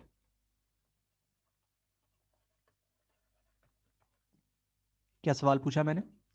Why are deferred tax balances या tax balances not discounted? देखिए जी, इसका एक जवाब तो ये हो सकता था, अगर मैंने आपको टरखाना ही हो, कि जी वो IS 12 के ना पैरा 53 में लिखा है। IS 12 में जाओ, पैरा 53 लिखो, वहां लिखा है जी deferred tax assets liability shall not be discounted, अगर मैंने आपको टरखाना है। ठीक, बट वो ऑब्वियसली सही जवाब नहीं है। ठीक है, पैरा 53 में लिखा है, सो व्हाट? क्यों लिखा है, ये क्वेश्चन है। और बड़ा सादी, इसका रीजन बहुत सादा है। 2 रीजन है इसके। एक रीजन तो ये है कि ये ओवरली कॉम्प्लेक्स हो जाता। ओवरली कॉम्प्लेक्स इस तरह हो जाता है कि जो टैक्स है ना, वो कब किस साल में मिलेगा, ये हर साल बदलता रहता है। ठीक है, हर साल चेंज होता रहता है। तो ओवरली कॉम्प्लेक्स हो सकता था डेफर्ड टैक्स की मेजरमेंट, अगर आप उसको डिस्काउंट किया करते। पहली चीज। दूसरी चीज कि डेफर्ड टैक्स आपको पता है एसेट्स या लाइबिलिटीज के कैरिंग अमाउंट पे रिकॉर्ड किया जाता है। ऐसा है या नहीं? एसेट्स या लाइबिलिटीज की carrying amount versus tax base करके रिकॉर्ड किया जाता है। और आईएफआरएस के मुताबिक जहां जहां एसेट्स या लाइबिलिटीज को प्रेजेंट वैल्यू करने की जरूरत पड़ती है, वो ऑलरेडी प्रेजेंट वैल्यू पे होती हैं। हाँ या ना? जहां जहां आईएफआरएस के मुताबिक एसेट्स या लाइबिलिटीज को प्रेजेंट वैल्यू करने की जरूरत होती है, जैसे प्रोविजन फॉर डीकमिशनिंग आप लोगों ने शायद पढ़ी होगी, वो प्रेजेंट वैल्यू पे होती है। लीज लाइबिलिटी आपने पढ़ी होगी, वो प्रेजेंट वैल्यू पे होती है। जो आपकी प्रीवियस स्टडीज में आपने कुछ चीजें देखी हैं, वो प्रेजेंट वैल्यू पे होती है। जहां जहां जरूरत होती है ऑलरेडी पीवी पे होती है। इसका मतलब जिस अमाउंट पे आपने डेफर्ड टैक्स लिया वो ऑलरेडी पीवी थी। इसका मतलब डेफर्ड टैक्स ऑलरेडी अपनी पीवी पे है। डीटी जो है वो ऑलरेडी किस पे है? पीवी पे है। तो उसको दोबारा पीवी करने की तो फिर जरूरत ना पड़ी ना। ये रीजंस हैं, ये कॉमन सेंस है। जो पैरा 53, आई थिंक पैरा 53 आप पढ़ोगे तो वो सिर्फ एक लाइन का पैरा है कि जी उसको डिस्काउंट नहीं करना, बाकी एक्सप्लेनेशन कोई नहीं है। लेकिन उसकी एक्सप्लेनेशन क्या है, उसके रीजंस, कॉमन सेंस क्या है, ये है जो मैंने आपके सामने अर्ज कर दी। ठीक है जी, ये वो कॉमन क्वेश्चंस हैं जो स्टूडेंट्स पूछते हैं about this. I hope after looking at these questions and their responses you now have a good idea कि टैक्स क्रेडिट्स के ऊपर डेफर्ड टैक्स को कैसे अकाउंट फॉर किया जाता है। ठीक है जी, सो ये तीनों चीजें हमें क्लियर हो गई। ठीक है, ये जो एसेट्स एंड लाइबिलिटीज, याद रखिए जो कैरिंग अमाउंट इनकी डिटर्मिन की जाती है, जिसके ऊपर डेफर्ड टैक्स लिया जाता है, जिसको हमने कहा कि ये ऑलरेडी प्रेजेंट वैल्यू पे होते हैं। ठीक है, मिसालें बहुत सारी हमारे सामने मिसालें हैं। फर्ज कीजिए जो लोन्स होते हैं वो प्रेजेंट वैल्यू पे होते हैं। Lease receivables, lease, liabilities present value पे होती हैं, ठीक है ना जी। इसी तरह प्रोविजंस जो होती हैं डीकमीशनिंग वगैरह की, इस किस्म की, वो प्रेजेंट वैल्यू पे होती हैं, ठीक है। अब जब आप उनके ऊपर डेफर टैक्स लोगे तो आप कैसे डेफर टैक्स लेते हो? आप करते हो कैरिंग अमाउंट को टैक्स बेस से कंपेयर, है ना। अब जब आप कैरिंग अमाउंट को टैक्स बेस से कंपेयर करते हो तो कैरिंग अमाउंट तो ऑलरेडी प्रेजेंट वैल्यू पे है। इसका मतलब जो टेम्परेरी डिफरेंस निकला है वो भी प्रेजेंट वैल्यू पे है, वो कैरिंग अमाउंट की बेसिस पे ही निकला है ना जी। वो टेम्परेरी डिफरेंस भी प्रेजेंट वैल्यू की बेसिस पे निकला, ठीक है, because carrying amount already discounted value है। लिहाजा जो डेफर्ड टैक्स तो सिंपल टेम्परेरी डिफरेंस पे रेट लग के 30% से लग के मल्टीप्लाई होके बन जाता है, दैट्स इट। डेफर्ड टैक्स की तो सादी सी कंपटीशन है। इसका मतलब है डेफर्ड टैक्स भी प्रेजेंट वैल्यू पर ही निकला है। अगेन चूंकि कैरिंग अमाउंट से सारी कैलकुलेशन शुरू होती है, अगर कैरिंग अमाउंट प्रेजेंट वैल्यू पे होगी तो डेफर्ड टैक्स इटसेल्फ भी प्रेजेंट वैल्यू पर ही होगा ऑब्वियसली। अच्छा, फिर साथ साथ जैसे जैसे कैरिंग अमाउंट अनवाइंड होती जाएगी, साथ साथ डेफर्ड टैक्स भी अनवाइंड होता जाएगा। अनवाइंड होने से मुराद कैरिंग अमाउंट बढ़ती चली जाएगी, डेफर्ड टैक्स पे भी इंपैक्ट आता रहेगा उसी तरह साथ साथ। हर साल हम लेते तो कैरिंग अमाउंट के ऊपर ही है डेफर्ड टैक्स, ठीक है, ऑटोमेटिकली। लिहाजा डेफर्ड टैक्स बैलेंसेस को अलग से डिस्काउंट करने की जरूरत नहीं होती है। They shall not be discounted separately, अलग से करने की कोई जरूरत नहीं होती। ऑटोमेटिकली अगर उन पे कोई प्रेजेंट वैल्यू का इफेक्ट आना है तो वो आ जाता है कैरिंग अमाउंट के जरिए। इसलिए पैरा 53 कहता है कि deferred tax balances shell not be discounted, ठीक है जी। एक आखिरी चीज समझ लें, एक आखिरी पॉइंट, वो ये कि अगर मेरे साल दर साल मिनिमम टैक्स क्रेडिट्स आ रहे हों, minimum tax credits every year आ रहे हों, से सुन लीजिएगा, मेरा जो ईयर 2016 था उसमें टैक्स क्रेडिट आया 4 मिलियन का, ईयर 2017 में टैक्स क्रेडिट आया से 5 मिलियन का, जो ईयर मेरा था से 2018 उसमें टैक्स क्रेडिट आया 6 मिलियन का। तो मेरे टोटल जो टैक्स क्रेडिट्स हो गए वो हो गए 15 मिलियन, ठीक है ना। 4 और 5 9, 9 और 6 15। अब इसके बाद टैक्स क्रेडिट्स रिवर्स होना शुरू हो गए, यानी कि आपका जो नॉर्मल टैक्स है वो ज्यादा हो गया, मिनिमम टैक्स कम हो गया, इसके बाद से टैक्स रेट्स रिवर्स होना शुरू हो गए। तो अब उनको रिवर्स किस लॉजिक पे करेंगे, कौन सा वाला पहले रिवर्स करेंगे? बड़ी सादी, ये कोई अकाउंटिंग का असूल नहीं है, ये है टैक्स का असूल। इनको आप फाइफो पे रिवर्स करेंगे, फर्स्ट इन फर्स्ट आउट। यानी कि सबसे पहले रिवर्स होगा 2016 वाला, फिर रिवर्स होगा 2017 वाला, फिर रिवर्स होगा 2018 वाला। जाहिर है 2016 वाले के पास साल भी तो कम रह गए हैं ना। अब 2016 वाले के पास साल कम रह गए हैं, सबसे पहले उसको करना चाहिए, फिर 17 वाले को करना चाहिए, फिर 18 वाले को करना चाहिए। तो बेसिक कॉमन सेंस है, फाइफो की बुनियाद पर होता है, ठीक है।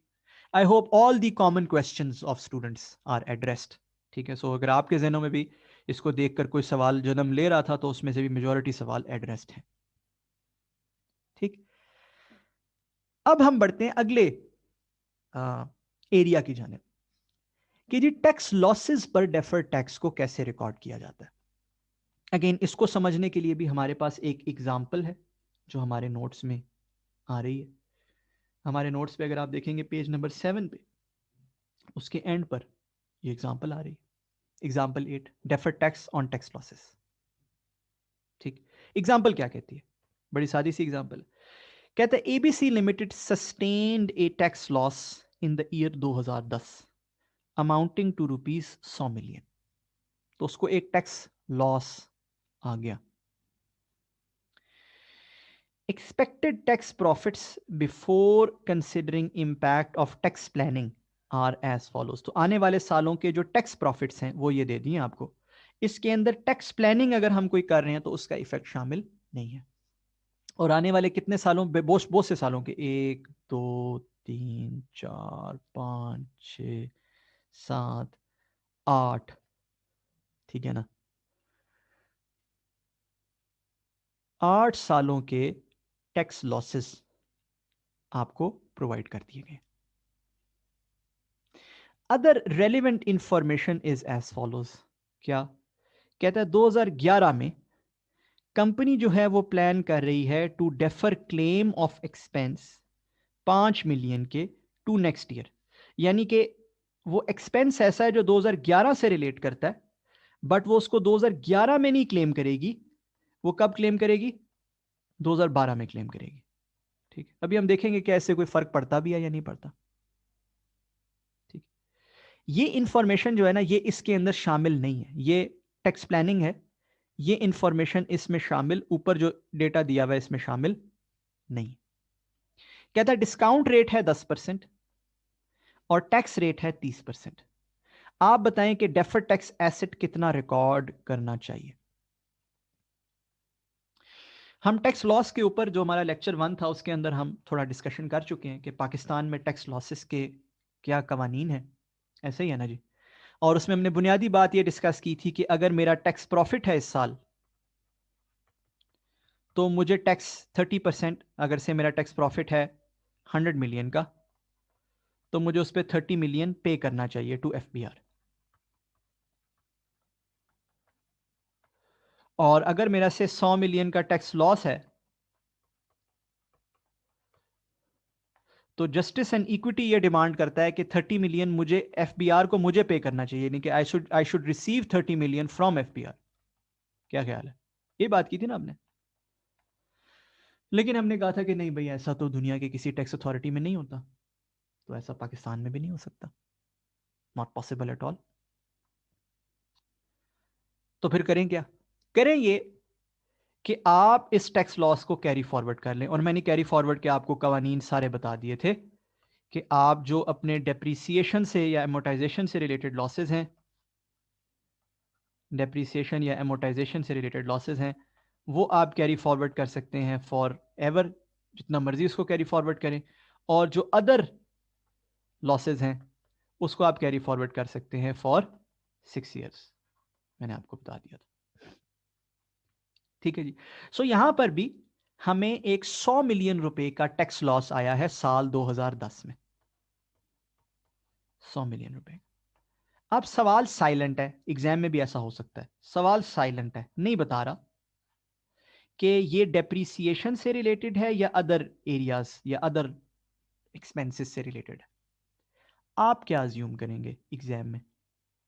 सवाल is silent over here, so what will you assume? Is it related to depreciation और is it related to other losses? याद रखिए, for simplicity you should always assume कि it relates to other losses. ठीक है, because examiner will always want to test the 6 year वाली चीज। ठीक है,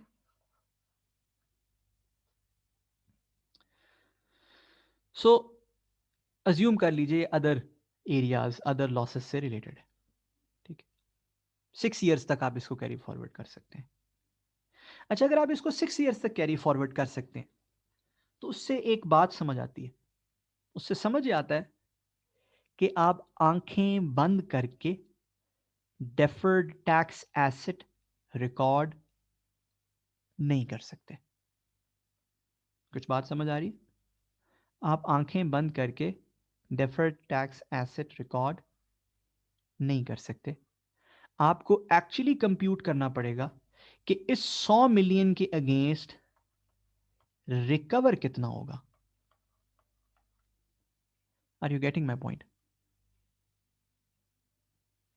देखिएगा जी जरा प्लीज, अगर मैं पहले 6 साल देखूं, 11, 12, 13, 14, 15, 16, और इनका प्रॉफिट्स देखूं, ठीक है, तो वो है जी 10, 5, 6, 4, 15, 10। ठीक है, तो ये तो 100 नहीं बनता, ये तो 100 से कम बनता है भाई, यहां से तो मुझे बड़ा क्लियर नजर आ रहा है। फिर ऊपर से कुछ ऐसी चेंजेस, ऐसी चीजें हैं जो कंपनी फ्यूचर में करना चाहती है, कुछ टैक्स प्लानिंग की अपॉर्चुनिटीज हैं। IAS 12 कहता है कि आप टैक्स प्लानिंग को इनकॉर्पोरेट कर सकते हैं, ठीक है, प्रोवाइडेड के कंपनी कमिटेड होकर वो ये टैक्स प्लानिंग करेगी, ठीक है, ये प्रोबेबल होकर वो ये मूव्स करेगी, तो आप उसको इनकॉर्पोरेट कर सकते हैं अपनी कैलकुलेशन में। हाउएवर IAS 12 साथ ही ये कहता है कि डेफर्ड टैक्स बैलेंसेस को डिस्काउंट नहीं करना। हाँ या ना? बोलिए। तो ये 10% डिस्काउंट रेट है, ये मैंने क्यों दिया हुआ है? ये सिर्फ आपको ये चीज टेस्ट करने के लिए दिया हुआ है कि भाई deferred tax balances are never discounted. ठीक है जी। So what is the amount of deferred tax asset that we will record? पहले तो एक चीज गौर से देख लीजिए, यहां देखेंगे प्लीज सब, दो जर्नल्स रिकॉर्ड होंगे जी, दो journals. Journal number 1, there will be no current tax for this year. Current tax expense to bank zero. आप कह लो रिकॉर्ड ही नहीं होगा या जीरो है, मैं दिखाना चाहता हूं एंड मैं दिखा रहा हूं फॉर अ रीजन, मैं बताऊंगा अभी। There will be no current tax for the year. ठीक है, अज्यूम कर लो there is no minimum tax, there is nothing, क्योंकि सवाल में कोई मिनिमम टैक्स का जिक्र नहीं है, कुछ भी नहीं है, तो there will be no current tax for the year. Correct? Clear? बोले। अब चूंकि कोई करंट टैक्स नहीं था फॉर द ईयर, इसका मतलब हमारे साथ एक ज्यादती हो गई है, जुल्म हो गया। जुल्म क्या हुआ है कि भाई हमें तो 30 मिलियन रिसीव होना चाहिए था एफबीआर से, हमें तो करंट टैक्स इनकम आनी चाहिए थी 30 मिलियन की। हाँ या ना? इक्विटी तो ये डिमांड करती है ना, जस्टिस तो ये डिमांड करता है कि हमें 30 मिलियन की करंट टैक्स इनकम आनी चाहिए थी, नहीं आई। ऐसा नहीं है कि उसने कोई हमारे साथ परमानेंट जुल्म किया, ये टेम्परेरी जुल्म है। फ्यूचर में इसको कंपनसेट करेगा। कैसे कंपनसेट करेगा?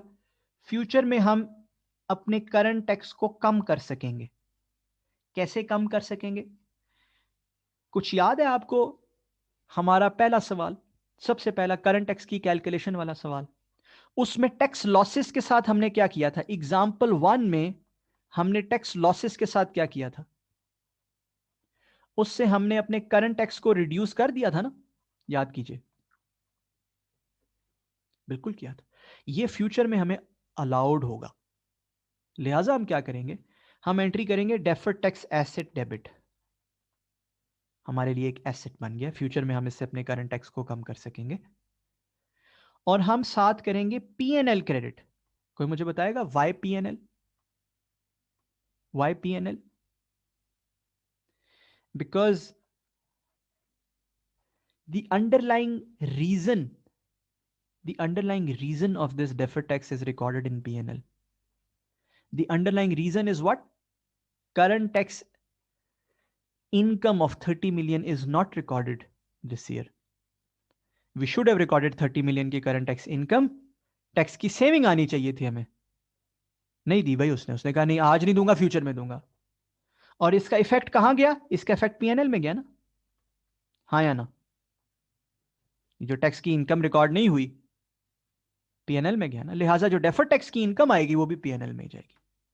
सो ये जो अंडरलाइंग रीजन का असूल है, ये वो असूल है जो दुनिया की हर डेफर्ड टैक्स की एंट्री में राइज है। ठीक है, हर एंट्री में ये प्रिंसिपल अप्लाई होता है। अब सवाल सिर्फ इतना रह गया, हाउ मच। हमने ये देख लिया कि जी डेफर्ड टैक्स एसेट रिकॉर्ड करना है, पीएनएल में क्रेडिट करना है। क्वेश्चन है हाउ मच। यहां पे आई वुड एडवाइज कि आप लोग जरा पॉज कीजिए और अच्छी तरह इसको 2-3 मिनट देखिए कि हाँ यार क्या यही यही चीज बनती है? करंट टैक्स इनकम आनी चाहिए थी बट वो नहीं आई। अच्छा, उसके बदले में डेफर्ड टैक्स रिकॉर्ड कर लेते हैं क्योंकि हमारे साथ एक आर्जी जुल्म हो गया। रिकॉर्डिंग क्या करनी है, किस तरह एंट्री करनी है हमें मालूम है, बस कितनी करनी है, हाउ मच, ये डिटरमिन करना रह गया। यहां पर जरा एक पॉज कीजिए और 2 से 3 मिनट अपने ब्रेन्स को इस पे इन्वेस्ट कीजिए। सो आई होप एंड एक्सपेक्ट कि आपने इसको देखा है और डिटेल में देखा है। अब हम देखते हैं कि how do we calculate this deferred tax asset. ठीक है, and it is quite simple actually. हम 6 के 6 साल का जी बना लेंगे दी अमाउंट। ठीक है, सो 2011 है हमारे सामने, 2012 है हमारे सामने, 2013 है, 14 है, 15 है, 16 है। ठीक है जी, 2011 में 10 है, फिर 5 है, फिर 6 है, फिर 4 है, फिर 15 है और फिर 10 है। अगर हम टैक्स प्लानिंग के इफेक्ट देखें तो वो कहता है जी कि 5 मिलियन का एक्सपेंस 11 से डिले कर दिया जाएगा, यानी कि 5 11 में ऐड बैक हो जाएगा, बट 12 में वो एक्सपेंस क्लेम कर लिया जाएगा तो वो 12 से लेस हो जाएगा। तो इससे तो कोई फर्क ना पड़ा। ऑल्दो इस टैक्स प्लानिंग से ईयर ओवर ईयर फर्क पड़ता है कैश फ्लोज में, बट डेफर्ड टैक्स की रिकॉर्डिंग में फर्क नहीं पड़ता, बिकॉज डेफर्ड टैक्स को तो प्रेजेंट वैल्यू किया ही नहीं जाता कि उसमें टाइम का कोई इफेक्ट आए। बात समझ आ रही है? टाइम वैल्यू ऑफ मनी का कोई इफेक्ट आए उसको तो प्रेजेंट वैल्यू किया ही नहीं जाता। So year over year cash flows में शायद फर्क पड़ सकता है, बट इससे डेफर्ड टैक्स की रिकॉर्डिंग पे कोई फर्क नहीं पड़ता। सो ये बन गया जी 15, ये बन गया 0 6 4 15 10, जो कि बनता है 25 29 35 और 50, ऐसे ही है। और 50 का अगर मैं 30% ले लूं तो ये बनता है 15। एंट्री कर दी जाएगी जी, सीधी सादी सी एंट्री कर दी जाएगी, deferred tax asset debit P&L credit by 15। अब आप एक बात गौर से देखिएगा, हकीकतन ये डेफर्ड टैक्स एसेट जो है, ये हकीकतन ये टैक्स लॉस 100 मिलियन का था, लेकिन इसको पूरे 100 मिलियन पे रिकॉर्ड नहीं किया गया। क्यों? क्योंकि इसमें से रिकवर जो होता है, रिकवरेबिलिटी के टेस्ट पे जो पूरा उतरता है वो सिर्फ 50 मिलियन उतरता है, आधा। तो स्टैंडर्ड कहता है जितना रिकवर हो सकता है उतना ही आप as deferred tax asset record करते हो। ठीक है जी। इसमें जो एक कॉमन बच्चों को मसला होता है, कॉमन जो इशू होता है, जो बच्चे अक्सर पूछते हैं कि यार ये क्या है, वो है कि जी जो +5 किया और जो -5 किया ये क्या है। देखें, आपका जो IS-12 है ना, अगर आप उसको पढ़ेंगे तो वो कहता है जी कि जब आप डेफर्ड टैक्स रिकॉर्ड करते हैं तो आप स्पेसिफिकली लॉसेस के ऊपर, तो जो टैक्स इफेक्ट्स, टैक्स प्लानिंग की अपॉर्चुनिटीज हैं, ठीक है, वो आप उनको इनकॉर्पोरेट कर सकते हैं। ठीक है जी, टैक्स प्लानिंग अपॉर्चुनिटीज को आप इनकॉर्पोरेट कर सकते हैं। ठीक है। अब टैक्स प्लानिंग के बहुत से डिफरेंसेस होते हैं, बहुत बहुत से इम्पैक्ट्स होते हैं। ठीक है, बहुत से तरीक़ेकार होते हैं। ठीक है, एक तरीका उसमें ये हो सकता है कि आप एक साल के जो अमाउंट्स हैं वो अगले साल में धकेल दें। ठीक है जी, सो वो हमने इनकॉर्पोरेट करके देख लिया। अगर इसके अलावा भी कोई टैक्स प्लानिंग की अपॉर्चुनिटी होती तो हम वो इनकॉर्पोरेट कर लेते। जैसे इन्होंने क्या बताया, इस कंपनी ने क्या अपॉर्चुनिटी देखी हुई, इन्होंने ये देखा हुआ है कि जी 5 मिलियन का एक्सपेंस है हमारा जो 2011 में इंकर होगा। अगर वो 5 मिलियन का एक्सपेंस 2011 में होगा तो इसका मतलब है वो 10 मिलियन कैलकुलेट करते हुए ऑलरेडी माइनस हुआ है ना। वो कहता है हम उसको नहीं क्लेम करेंगे, will claim in 2012। Okay fine, अगर उसको 2012 में क्लेम करेंगे तो क्या फर्क पड़ेगा, ये जो 10 मिलियन है जो प्रॉफिट है हमारा साल 2011 का, जिसमें से वो 5 ऑलरेडी माइनस हुआ है, उसमें क्या होगा, वो प्लस हो जाएगा 5। नहीं क्लेम किया ना। अच्छा जी, तो फिर अगले साल क्या फर्क पड़ेगा, अगले साल वो 5 मिलियन का एक्सपेंस तो डला हुआ ही नहीं था। जो 5 मिलियन की मेरी इनकम है, 5 मिलियन की इनकम है, उससे तो वो नॉट सब्ट्रैक्टेड है, उससे तो वो सब्ट्रैक्ट हुआ ही नहीं है। तो जब आप उसको कहोगे कि नहीं जी मैं इसको अगले साल क्लेम करूंगा, तो वो अगले साल में से माइनस हो जाएगा। अगर आप इसको नेट पे देखो तो इससे मेरे डेफर टैक्स के टोटल मेजरमेंट पे कोई फर्क नहीं पड़ा। ठीक है, कुछ टैक्स प्लानिंग की अपॉर्चुनिटीज डेफर टैक्स की मेजरमेंट पे फर्क डालती हैं, कुछ नहीं डालती। वो टैक्स प्लानिंग की चीजें जो सिर्फ चीजों की टाइमिंग को बदल दें, ठीक है, वो डेफर टैक्स की मेजरमेंट पे फर्क नहीं डालती। क्यों? क्योंकि डेफर टैक्स को डिस्काउंट नहीं किया जाता। जब डेफर टैक्स को डिस्काउंट नहीं किया जाता तो टाइम क्या है, टाइमिंग क्या है किसी भी अमाउंट की रिकवरी की, वो इररेलेवेंट होती है। अगर डिस्काउंट किया जाता, अगर डिस्काउंट किया जाता तो ऑब्वियसली 2011 के ऊपर 1 + i⁻1 का फैक्टर लगाया जाता और 2012 पे 1 + i⁻2 का फैक्टर लगाया जाता for the purposes of discounting. हाँ या ना? इतनी तो डिस्काउंटिंग आपको आती है ना, बेशक आपने BFD ना पढ़ाओ। तो बुनियादी अकाउंटिंग है, बुनियादी फाइनेंस है, आप कह लो, बिल्कुल बेसिक है। बट चूंकि डिस्काउंटिंग की नहीं जाती डेफर्ड टैक्स बैलेंसेस की, तो timing of recovery is irrelevant. लिहाजा ये जो टैक्स प्लानिंग उन्होंने की है +5 -5 वाली, इसका एज सच कोई हमारे डेफर्ड टैक्स के टोटल बैलेंस पे इफेक्ट नहीं आया। ठीक है जी, एक तो ये कॉमन क्वेश्चन होता है स्टूडेंट्स का। फिर एक और चीज जो आपको मालूम होनी चाहिए, ये क्वेश्चन तो नहीं है बट आप ये समझ लें कि ये एक छोटी सी नॉलेज है जो आपके पास होनी चाहिए, वो ये कि टैक्स लॉसेस, टैक्स लॉसेस चूंकि, देखिएगा प्लीज, चूंकि टैक्स लॉसेस फ्यूचर के टैक्स रेट्स के ऊपर यूटिलाइज होते हैं, तो अगर आपके पास लॉ में फ्यूचर के टैक्स रेट्स दिए हों, याद है ना ये बात, 31 दिसंबर पे, 31 दिसंबर 2010 पे लॉ में फ्यूचर के टैक्स रेट्स दिए हों, तो फिर आप टैक्स लॉसेस को कैसे कन्वर्ट करोगे इनटू डेफर्ड टैक्स एसेट? आप हर साल का अलग टैक्स रेट लगाकर उसको कन्वर्ट करोगे। 11 का अलग, 12 का अलग, 13 का अलग, 14, 15, 16 सारे सालों का अलग अलग रेट लगाकर कन्वर्ट करोगे। ये बात समझ आ रही है? अगर दिए हों, अभी तो हमने ये किया है कि हमने टोटल किया है और उस सारे को 30% से मल्टीप्लाई कर दिया। इसकी मैथमेटिकल शरह ये है, अगर कोई इसको मैथमेटिकली पूछे कि अच्छा इसका क्या मतलब है, तो इसका मतलब ये है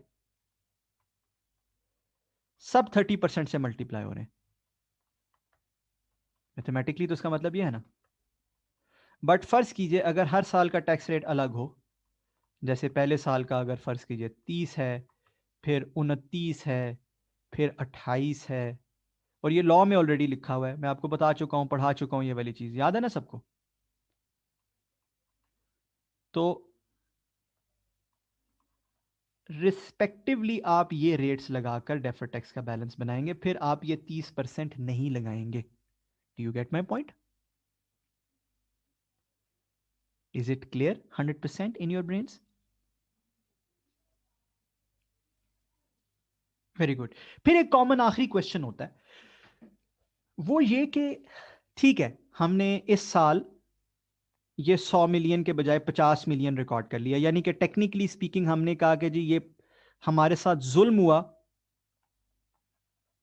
100 मिलियन का, ठीक है, बट उसमें से 50 मिलियन वापस आ जाएगा और 50 मिलियन कभी वापस नहीं आएगा, ठीक है, इरिकवरेबल है, लिहाजा हम उस पर कुछ भी रिकॉर्ड नहीं करेंगे। तो बच्चे अक्सर ये पूछते हैं कि यार व्हाट इफ, ये तो एस्टिमेट है, व्हाट इफ ये अगले साल एस्टिमेट बदल जाए।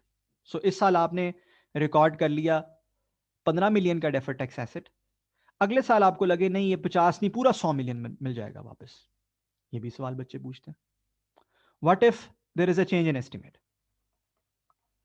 हाँ जी, इसका क्या जवाब होगा, बोलिए।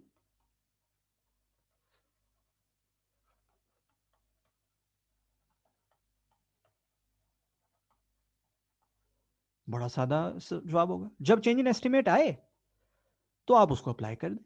फर्ज कीजिए आपको अगले साल ये 15 नहीं, आपको लगता है कि यार ये 25 मिलियन होगा, ठीक है ना, 15 नहीं ये 25 मिलियन हम रिकवर कर पाएंगे, तो आप अगले साल मजीद डीटीए रिकॉर्ड कर दीजिए, डीटीए टू पीएनएल 10 मिलियन से मजीद कर दीजिए। ये 15 का नहीं 25 का एसेट बनेगा, आप 10 मिलियन से मजीद रिकॉर्ड कर दीजिए। As simple as that.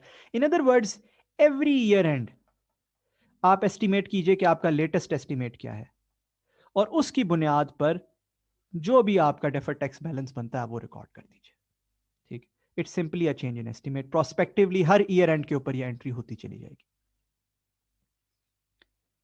बात क्लियर है जी सबको? I hope it is very clear. It's quite simple actually. ठीक है जी। So for those of you interested, ये जो टैक्स प्लानिंग का एरिया हमने देखा है कि किस तरह से जी टैक्स प्लानिंग को इनकॉर्पोरेट कर सकती है entity in its recording and measurement of deferred tax. इसमें कुछ अपॉर्चुनिटीज ऐसी हो सकती हैं जो वाकई आपके डेफर्ड टैक्स की मेजरमेंट को चेंज करें, और कुछ ऐसी हो सकती हैं जो ना करें। ठीक है जी। सो IAS 12 में ये लिखा हुआ है कि अगर तो आप वाकई ये प्रोबेबल है और आप टैक्स प्लानिंग करेंगे, कमिटेड हैं आप, तो आपने टैक्स प्लानिंग की अपॉर्चुनिटीज को काउंट फॉर करना है इन measurement of your deferred taxes. ठीक है जी। सो आई होप के deferred tax on tax losses भी हमें 100% क्लियर हो गया। अब हम आगे बढ़ते हैं जी। नेक्स्ट हमारी मिसाल है चेंज इन टैक्स रेट्स की। अच्छा, अब ये क्या होती है? ये भी बड़ी आसान सी चीज है। मैंने आपसे, जब मैं आपको पढ़ा रहा था कि जी tax rate for deferred tax,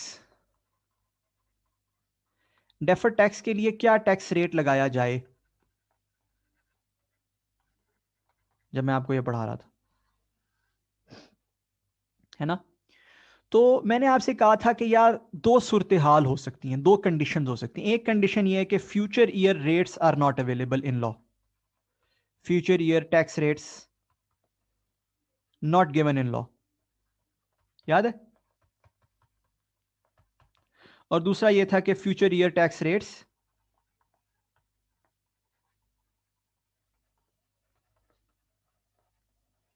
given in law at year end. याद है वो सारी कहानी सुनाई थी मैंने आपको? अच्छा, मैंने कहा था जहां पे तो वो ईयर एंड पे लॉ में दिए हों तो फिर तो आप उन्हीं रेट्स को इस्तेमाल कर लेना। ठीक। जहां पे वो लॉ में ना दिए हों, मैंने आपको क्या बताया था, किसको इस्तेमाल कर लें? करंट ईयर रेट को। ये लिखा हुआ है IAS 12 में। अच्छा, जो हमारी एग्जांपल 5 है ना नोट्स की, जो पेज नंबर 7 पे है आपके नोट्स के, वो बेसिकली रिलेट करती है इस सिनेरियो से कि जहां पर आपके फ्यूचर ईयर के टैक्स रेट्स नहीं दिए हुए। जाहिर है अगर कहीं पे भी एग्जामिनर खामोश है ना कि क्या फ्यूचर ईयर के टैक्स रेट्स दिए हुए हैं या नहीं दिए हुए, कहीं पर भी आपका एग्जामिनर खामोश है, तो उसका मतलब क्या है? उसका मतलब है जाहिर है फ्यूचर ईयर के टैक्स रेट नहीं दिए हुए, क्योंकि अगर फ्यूचर ईयर के टैक्स रेट दिए होंगे तो वो फिर सवाल में लिखे होंगे। सवाल में year by year tax rates लिखे होंगे,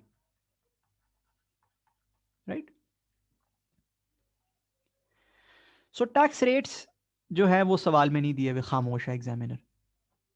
और एग्जामिनर क्या कह रहा है? कह रहा है कि यार opening and closing taxable temporary difference amounted to 25 million and 45 million respectively. तो साल के शुरू पे ओपनिंग इतना था और क्लोजिंग इतना था। Applicable tax rate was increased from 30 to 35% during the year. So tax rate जो है पिछले साल कितना था, लास्ट ईयर 30%, इस ईयर क्या है 35%, और ये साल के दौरान बढ़ाया गया है। आपको पता है टैक्स रेट बड़े बढ़ते भी हैं, कम भी होते हैं साल के दौरान। ठीक है। और बाय द वे इसका हमें पिछले साल मालूम नहीं था, ये जो करंट ईयर में बढ़ाया गया, इसका हमें लास्ट ईयर तक मालूम नहीं था भाई जी कि ये रेट होगा। Are you getting my point? We never knew. ठीक। Now you are required to compute and analyze deferred tax expense for the year. What do we mean by compute and what do we mean by analyze? We'll just review in a moment. ठीक है, पहले हम compute कर लेते हैं। सो अगर मेरे पास opening यानी कि लास्ट ईयर एंड के ऊपर, लास्ट ईयर एंड के ऊपर मेरे टेम्परेरी डिफरेंसेस थे, टैक्सेबल टेम्परेरी डिफरेंसेस थे 25 मिलियन के, ये लिखा हुआ है जी सवाल में, एग्जांपल 5 में। ठीक है ना? सो मेरे ₹25 मिलियन के टैक्सेबल टेम्परेरी डिफरेंसेस थे, और मेरा लास्ट ईयर का जो रेट था, लास्ट ईयर तक जो रेट था वो 30% था। तो मैंने जो डेफर्ड टैक्स लाइबिलिटी बनाई होगी, ज़ाहिर टैक्सेबल टेम्परेरी डिफरेंसेस पे तो लाइबिलिटी बनती है, वो बनाई होगी 7.5 मिलियन की। बोलें जी, 25 इंटू 30% 7.5 मिलियन, ऑब्वियसली, है ना?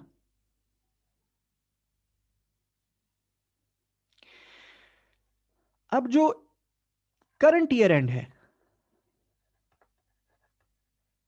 उस पे मेरे टैक्सेबल टेम्परेरी डिफरेंसेस हैं 45 मिलियन के, जबकि टैक्स रेट अब हो गया है 35% as of the end of the year. ठीक है ना। करंट ईयर से मुराद क्या होती है? करंट ईयर टैक्स रेट से मुराद होती है कि जो ईयर एंड के ऊपर मौजूदा टैक्स रेट है, ये बात जहन में रखनी है। ये बात भी लोग पूछ लेते हैं, अक्सर बच्चे पूछ लेते हैं कि जी व्हाट इफ मेरा ईयर एंड जो है वो 31 दिसंबर का हो और जो टैक्स रेट मेरा चेंज हुआ वो 30 जून के दौरान चेंज हुआ, बिकॉज वो तो फाइनेंशियल जो फाइनेंस एक्ट होता है उसके मुताबिक होता है। तो बेसिकली आपका जो 31 दिसंबर के ऊपर जो रेट था मौजूदा, ठीक है, जो उस टैक्स ईयर का रेट था, क्योंकि टैक्स ईयर का भी असूल आपको पता है, जिस ईयर में उसकी डेट एंड फॉल कर रही होती है वो टैक्स ईयर एप्लीकेबल होता है। ठीक है ना। सो जो 31 दिसंबर के ऊपर रेट था वो 35% था। तो 45 मिलियन का 35% ले लिया जाएगा। 45 मिलियन का 35% बनता है 15.75 मिलियन, है ना। विच बेसिकली मीन्स कि इस साल कितना डेफर्ड टैक्स एक्सपेंस रिकॉर्ड किया जाएगा? 8.25 मिलियन का, ऐसे ही है। सो entry will be deferred tax expense to deferred tax liability, ठीक है, 8.25। अच्छा, अब ये डेफर्ड टैक्स एक्सपेंस में सारा इसलिए डाल दिया या पीएनएल में सारा इसलिए डाल दिया बेस्ड ऑन असम्पशन। असम्पशन है कि जी ये सारा पीएनएल से रिलेटेड चीजों में था, पता है ना आपको। अदरवाइज तो ये ओसीआई और इक्विटी में भी रिकॉर्ड हो सकता है, अब तो आपको मालूम हो गई है ये बात। असम्पशन है कि जी ये जितने भी टेम्परेरी डिफरेंसेस थे ये पीएनएल में रिकॉर्ड हुआ था, इनका इफेक्ट, इनकी ट्रांजैक्शंस। ठीक, दिस इज एन असम्पशन। अब आपसे दो बातें कही गई थी सवाल में। एक कहा गया था कि आप कंप्यूट करके दें कि what will be the deferred tax expense for the year. क्या आपने कंप्यूट कर लिया 8.25 मिलियन? और उसकी कंप्यूटेशन में क्या आपने ये पॉइंट देख लिया, ये एंगल देख लिया कि पिछले साल 30% रेट लगा था, इस साल हमने 35 लगा दिया? क्यों? क्योंकि साल के दौरान रेट चेंज हो गया। ठीक है, फाइन, नो वरीज। क्या इस पे सब कंफर्टेबल हो गए? आई होप के हो गए, है ना। It's a simple thing. दूसरा जो एलिमेंट आपको कहा गया, दूसरा जो एस्पेक्ट आपको कहा गया देखने का, वो है एनालाइज। अच्छा, एनालाइज से क्या मुराद है? एनालाइज से मुराद है कि यार ये जो डेफर्ड टैक्स एक्सपेंस है इसमें से टेम्परेरी डिफरेंसेस की वजह से, टेम्परेरी डिफरेंसेस के चेंज की वजह से कितना आया और टैक्स रेट के चेंज की वजह से कितना आया। बात समझ आ रही? कुछ deferred tax expense purely and solely tax rate की चेंज की वजह से आया है। तो हमने वो एनालाइज करना है कि टैक्स रेट के चेंज की वजह से कितना आया और टेम्परेरी डिफरेंसेस के चेंज की वजह से कितना आया। सुन लीजिए, टैक्स रेट के चेंज की वजह से आया है इतना डेफर्ड टैक्स। आप करेंगे opening temporary differences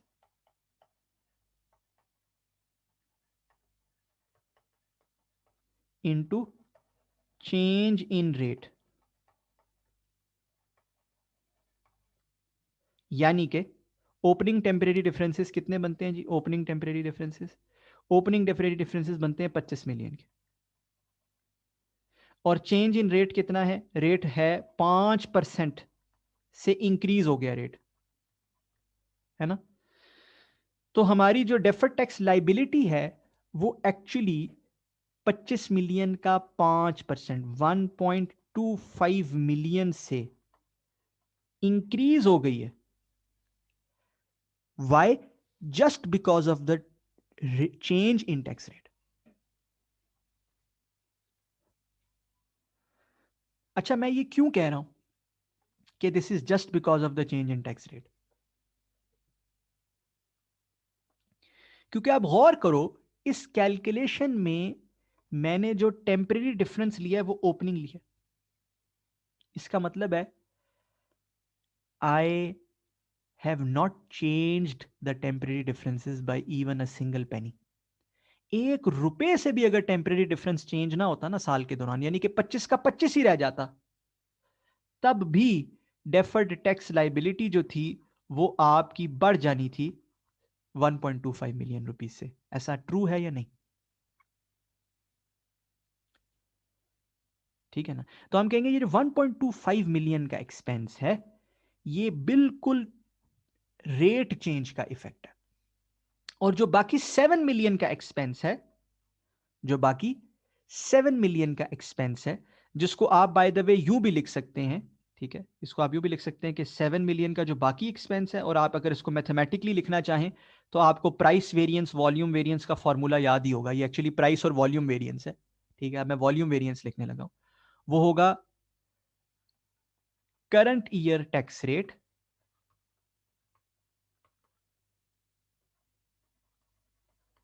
into change in temporary difference.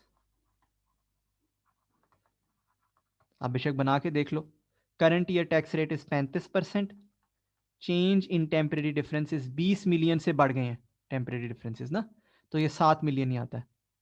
बेशक बना के देख लो, है ना। सो बाकी 7 मिलियन। सो एनालाइज का मतलब ये है, एनालाइज का मतलब ये है कि जी मेरा ओपनिंग डेफर्ड टैक्स लाइबिलिटी, क्या बोल रहा हूं, opening deferred tax liability 7.5 million थी। क्यों? क्योंकि टैक्सेबल टेम्परेरी डिफरेंसेस थे 25 मिलियन के, और क्लोजिंग डेफर्ड टैक्स लाइबिलिटी 15.75 थी, क्योंकि टैक्सेबल टेम्परेरी डिफरेंस है सवाल में लिखा हुआ है। तो मेरी जो change in deferred tax liability है साल के दौरान वो आई 8.25 मिलियन की, यानी कि एंट्री हुई PNL debit expense deferred tax liability credit by 8.25। ठीक। अब आपसे ये पूछा गया कि ठीक है 8.25 तो है, बट ये किस वजह से आया 8.25? तो आपने ये बताया कि यार इसमें से प्योरली जो टैक्स रेट के चेंज की वजह से है वो है 1.25 प्योरली, और जो बाकी टेम्परेरी डिफरेंस की वजह से है वो 7 मिलियन रुपए। ये हो गया इसका एनालिसिस। ठीक है, I hope this is very very clear in your brains. Alright जी, सो ये क्लास खत्म करने से पहले हम एक छोटी सी एक एक एक फूड फॉर थॉट आपके लिए क्रिएट करते हैं, और वो फिर आप लेके आओगे दूसरी क्लास में। इसके बाद जो नेक्स्ट क्लास होगी उसमें आप लेके आओगे एक छोटी सी फूड फॉर थॉट आपके लिए, उस पर आप सोचोगे अगली क्लास में आने से पहले, अगली क्लास लेने से पहले। ठीक है जी, वो फूड फॉर थॉट क्या है? फूड फॉर थॉट ये है कि आपके जो मुख्तलिफ एसेट्स होते हैं ना, उनके जो डिफरेंट तरीके कार होते हैं रिकवरी के, उस पर अक्सर होता है कि सेम रेट लग रहा होता है। फर्ज कीजिए मेरे पास एक प्लांट है, ठीक है, जिसकी कैरिंग अमाउंट है 200 मिलियन रुपए, उसकी टैक्स बेस है 150 मिलियन रुपए, और उस पर टेम्परेरी डिफरेंस है। क्यों? Due to difference in depreciation. Depreciation हमारी ओर है और उनकी ओर है, टैक्स वालों की ओर है, 50 मिलियन रुपए का। ठीक है जी। अब अगर टैक्स रेट फर्ज कीजिए 30% है, तो आप लोग आंखें बंद करते हो और फौरी तौर पे मुझे कहते हो यार ये तो बिल्कुल ही बच्चों वाली चीज़ है, ये तो हम आपको फौरन बता देते हैं। ये तो ऐसे होगा कि आप करेंगे जी टेम्परेरी डिफरेंस 50 मिलियन का, you would say PNL debit deferred tax liability credit by 15 million. ऐसे ही है ना? आंखें बंद करके आप फौरी तौर पे एंट्री कर देते हो। Y 15 million? बिकॉज 50 मिलियन को 30% से मल्टीप्लाई करो तो यही बनता है ना। And why recorded in P&L? Because हमने बात कर ली कि जी ये डेप्रीसिएशन की वजह से डिफरेंस आ रहा है, तो डेप्रीसिएशन तो पीएनएल में रिकॉर्ड होती है। सो आप कहते हो कि यार this is very very straight forward. अच्छा, इसमें ना एक बुनियादी नुक्ता है जब आप ये 30% से मल्टीप्लाई करते हो ना, तो एक बुनियादी चीज़ है जो आप छोटी क्लासों में नहीं, कैफ वगैरह में नहीं पढ़ते हो, अब आप पढ़ रहे हो। वो क्या है? वो ये है कि चाहे प्लांट को यूज करें, उसकी यूज से जो इनकम आती है उस पर टैक्स रेट लगता है 30%। ठीक है, आई नो कि वो 28% है, बट मैंने उसको राउंड ऑफ करके 30% बनाया हुआ है। ठीक है ना, जस्ट फॉर सिंप्लिसिटी। और अगर आप उसको सेल करें तो जो सेल पे गेन या लॉस आता है, जो भी आता है, उस पे भी टैक्स लगता है। कितना? 30%। ऐसा है या नहीं? प्लांट मशीनरी वगैरह के लिए ऐसा है या नहीं? बिल्कुल ऐसा है, 30% ही लगता है दोनों तरफ। हाउएवर दुनिया के बहुत से एसेट्स ऐसे हैं जिनके ऊपर ये दोनों तरफ 30% नहीं होता। मिसाल के तौर पे मिसालें लिखनी शुरू करते हैं। Capital assets. कैपिटल एसेट्स से मुराद, for example, as an example, investment in shares. Investment in shares को अगर आप इस्तेमाल करते हैं, यूज करते हैं, तो आपको मिलता है dividend. Dividend pay tax rate मुख्तलिफ है। और अगर आप उसे सेल करते हैं तो आपको आता है कैपिटल गेन या कैपिटल लॉस। कैपिटल गेन या लॉस पे टैक्स रेट मुख्तलिफ है, डिफरेंट टैक्स रेट्स। ठीक है, वो क्या है वो आपको पता होने जरूरी नहीं है। ठीक है, फर्ज कर लीजिए, वैसे ही फर्ज कर लीजिए से डिविडेंड पे 10% है, capital gain tax, capital loss पे 15% है। हालांकि ऐसा नहीं है, कैपिटल गेन और लॉसेस पे ईयर्स के हिसाब से टैक्स रेट है कि आपने उसको कितने ईयर होल्ड किया, कितने महीने होल्ड किया। ठीक है, इसी तरह बिल्डिंग्स हैं। वो बिल्डिंग्स जो for example given on rent, अगर आप उसको यूज करते हैं तो जो रेंट आपको आ रहा है उस पर टैक्स रेट मुख्तलिफ है। अगर आप उसे सेल करते हैं तो जो गेन या लॉस आता है उस पर टैक्स रेट मुख्तलिफ है। ठीक है, फर्ज कर लें, एवं कह देता हूं, रेंट पे से टैक्स रेट 12% है और डिस्पोजल पे से 0% है। ठीक, इसका मतलब है दुनिया में ऐसे एसेट्स मौजूद हैं। और इसके बाद भी मजीद एग्जाम्पल्स हैं। एग्जामिनर आपको खुद बताएगा कि यार ये क्या ऐसा एसेट है या नहीं, और उसके साथ क्या ये वाले मसले हैं या नहीं। इसका मतलब है दुनिया में ऐसे एसेट्स मौजूद हैं कि उनके यूज पे कुछ और रेट लगता है और सेल पे कुछ और लगता है। अब सवाल ये है कि अगर ये प्लांट ना होता और ये कोई इस किस्म की इन्वेस्टमेंट इन शेयर्स होती, या ये इस किस्म की कोई बिल्डिंग होती जिस पे यूज पे कुछ और रेट लगता है और सेल पे कुछ और रेट लगता है, तो आप यहां पे कौन सा टैक्स रेट लगाते? Which tax rate would you have applied to compute deferred tax on this asset? कुछ समझ आया? कुछ फूड फॉर थॉट समझ आइए कि क्या है? ये फूड फॉर थॉट है जी आपके लिए, जिसके ऊपर आपने नेक्स्ट क्लास तक सोचना है, और नेक्स्ट नेक्स्ट क्लास लेने से पहले इस फूड फॉर थॉट पे आपने अमल करना है और इसको देखना है। ठीक है जी, थैंक यू।